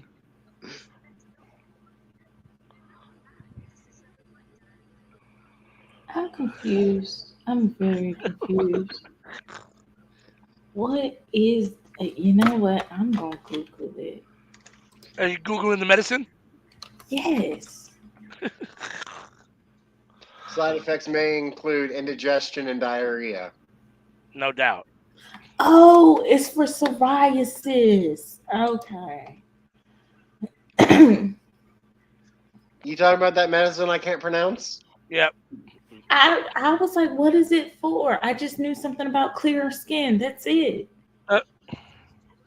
I was like, what is it for? What because there were parts that made it look like it was, a Cialis commercial.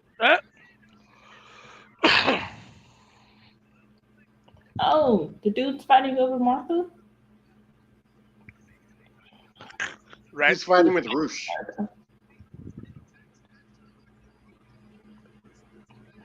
Wow. Who's fighting with Roosh? I don't know. It's a four-way. I'm not there. It's a Oh, four-way. I thought it was a tag. I said it was a four-way. It looks like it's Claudio and Mox and Roosh and somebody else. Yeah. Mark Briscoe versus Josh Woods on Wednesday. Ooh. Let's go, Lee. I would Special love to see. start time, 7 Eastern, 4 Pacific. It's a tornado tag match. Yeah. Starting an hour early. Come on, let's go, Lee. I want to see Lee win the title here. What do you mean starting an hour early? Rampage Special starts start at time, 4 7 next week Eastern. instead of 5. Next week? Yeah. Oh, shit. You going to be able to remember that? Well, it doesn't matter. We're not doing a watch along or anything, right? So, I mean. Well, I don't want CM missing the first hour of Dynamite. Dynamite starts at 8. Not next week. 7. Next week it starts at 7. Yeah. It's a special night, CM. No, I'm just going ahead and reconfiguring mine. And Sammy's very concerned about you missing the first hour. There's only 1 hour, isn't it? Or is it 2 hours? No, it's 2 hours. It's Dynamite, so it's 2 hours. So there's a Dynamite on Friday too? Oh, we talk about Dynamite? I meant Wednesday. I'm sorry, on Wednesday. On Wednesday, that's at 8. I thought it said Friday 7. is at 7. Oh, then I'm confused. My bad. Wait, what? What?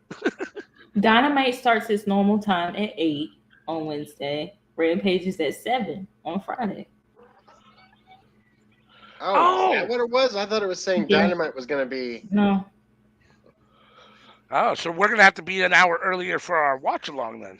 Yes, while you people have to watch SmackDown, I can watch Rampage. Ha! Actually, Rampage is going to be an hour before SmackDown starts. No. Yes. 7 Eastern. SmackDown starts at 8 p.m. Eastern. And Rampage shit. will be 7. Fuck. I hate when you're right, Sammy. Damn it in hell. So we got to be on I'm it. glad you helped me because I thought they were talking about Dynamite. I'm glad to know they were talking about Rampage. This is next Friday, the 17th, right? Mm-hmm. Yeah, I won't be here. I got to pick my mom up from the airport. So. Fuck. Well, special appearance by my children. Yay! Special episode. Special episode. No, you don't want that. What are your kids' names? No, I'm not doing that. No? Y'all don't even have my name. Well, there is that. That is true. That is true. That's funny. The world knows my name. It's cool. The world don't need to know my name. Hey, yo, I'm Sammy Joe. If you don't know, just let it go. Oh, Lord. Mama Please didn't don't raise do no hoe. You Oh, starting hell to sound no. Look, you starting to sound like Blue's friend. Here we go. I love that you said, oh, hell no, because that rhymed ALW. No! Ooh. Okay, Fuck. is the orange punch better than the Superman punch?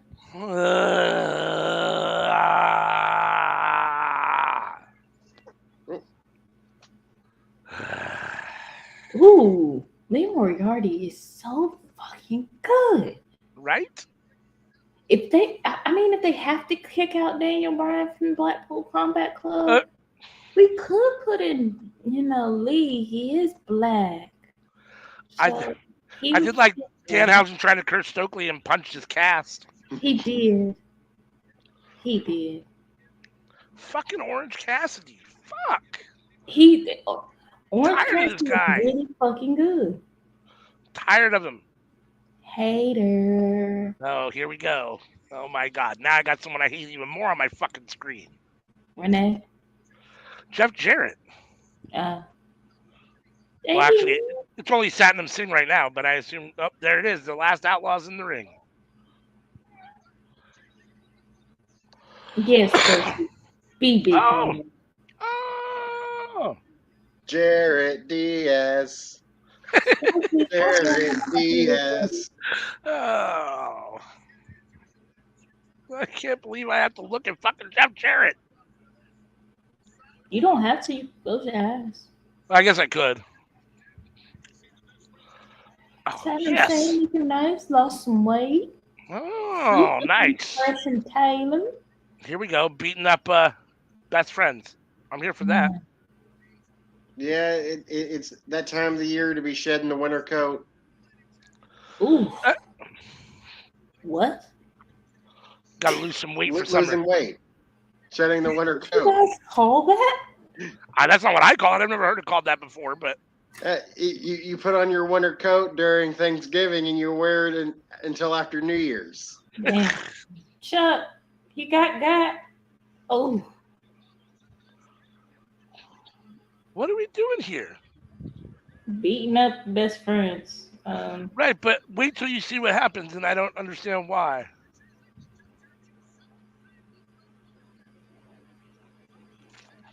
Who can that shit? Who is in the tag division that could help out? You got the Oh, acclaimed that's out already? Preston Vance. That's Preston Vance. Yeah, it's number 10. No. That is no longer his name. Sorry, Preston Vance. His name is Dangerous Dog in Spanish. Dangerous Dog, that's right. Wait, why is the Acclaimed? That's what I'm saying. That's what I wanted to know. Why is the Acclaimed out here? Although, did they ever quite finish their beef fully with Jarrett and Lethal? No, but we don't need him to.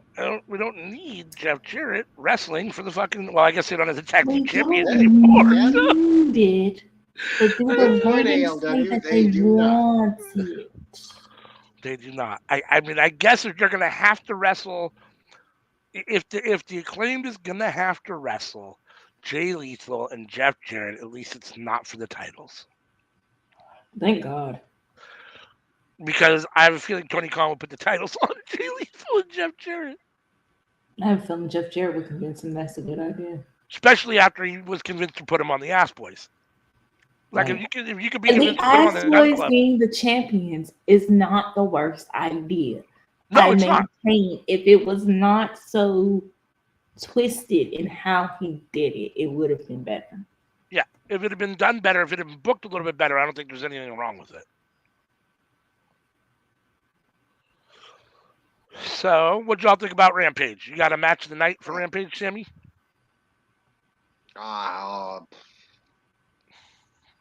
Blackpool Combat Club.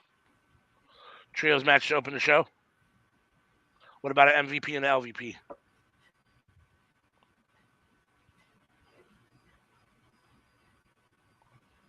MVP, you know what? I'm going to give it to Claudio. An LVP?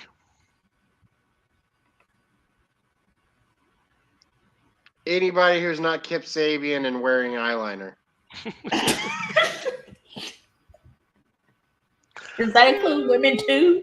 That includes women too. What about you, CM? You got a match tonight in the LVP and the MVP? I am going with Blackpool Combat Club versus Butcher, Blade, and Sabian. MVP for me is going to be Hangman for going off on Renee. Greatly appreciate him asking the right questions, like why the fuck is it always you? Like you get some type of enjoyment out of this. Like what is your issue? Like why are you always in my face? Like I appreciate that. LVP just because he exists. Chris Jericho. And I say this like I'm not trying to go on the Chris Jericho cruise, but I simply want to go just to see the wrestling and have fun and all that good stuff. Fuck Chris Jericho. Which is why you never have my full name, because that would block me from doing a lot of shit. Let's see. I'm gonna go a little different. My match of the night, I'm gonna go with the main event. I thought Moriarty and Cassidy was really good. I'm gonna say my MVP was actually Lee Moriarty because I thought he showed out really good. I thought he had a really good performance tonight. And I liked it when he took Cassidy's glasses off and put them on in the very beginning of the match. I thought that was hysterical. Did he just kind of keep on? And my LVP of the night is Danhausen, just because I don't like the guy and he punched Oakley's cast. So he was trying to curse me. Really? So that's my LVP of the night. Of the night, does that include SmackDown too? Oh, geez. My LVP of the night, including SmackDown. Because my LVP of the night, if we're including SmackDown, now that goes to Rey Mysterio for taking the pin in the main event. I'll agree with that for sure. Although I was very happy to see that. I'll give you that that's an LVP moment. Oh my God, you are such a fucking idiot. Now my MVP of the night, I think I'm gonna go with Sammy. Sami Zayn, but it's really tough because Jay also deserves it. Yeah, I think Sami Zayn was my MVP for. I think Sami Zayn was my MVP for SmackDown as well. Yep. All right. Anyone got anything else they want to say before CM takes us out? Yes, I do. Okay, go ahead. You have the floor, sir.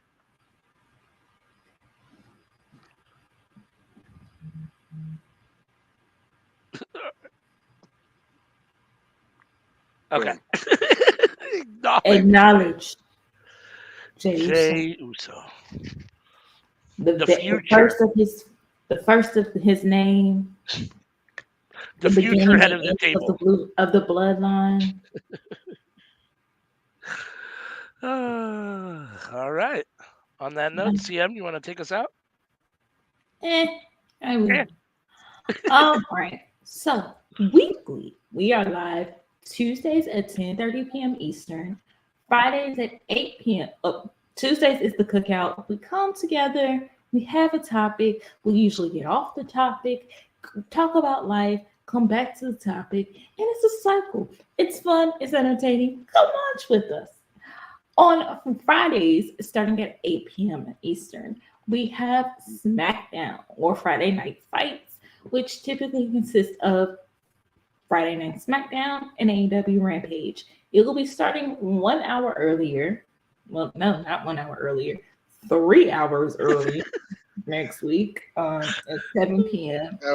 Do we got a special Valentine's Day show? Cookout? Yes. We're gonna be talking about greatest couples / pairings on Tuesday. It's gonna get wild. We all know it's been too long without innuendos. I have a feeling. I know Billy and Chuck have to be in Sammy's top 5. So I feel like a KC hat wearing person is going to be the one that kicks us off on the topic about innuendos, and I'm just mentally preparing myself and trying to make sure I don't have liquids near my screen for whatever Sammy says. Look, girl, I don't know. I don't know CHK, TNT. I don't know what they doing. We just here. It starts at 7 instead of 10. So that's a whole 3 hours early for Rampage. And yeah. So next week we're starting at 7 p.m. Eastern on Friday, and then going into SmackDown after that. Under the Radar comes out weekly on Saturdays at 2 p.m. Eastern, and starting tomorrow, February 11th, you can find us at 11 p.m. Pacific, 2 p.m. Eastern on True Heel Heat Gaming on Twitch. Yep. And you can also find us possibly, because it might not, 5 p.m. Pacific, 8 p.m. Eastern, on the same Twitch channel for GCW. So we will be starting GCW watch-alongs on Twitch for True Hill Heat Gaming, and you will also be able to find those in hopefully their entirety on our YouTube page afterwards. I think that's everything. Girl, I don't drink coffee. Yeah. I'm gonna be on a whole lot of Pepsi. So if there is nothing else, stay safe, stay amazing. We'll see you Tuesday. Wrap it up because nobody has time for Thanksgiving babies. Peace.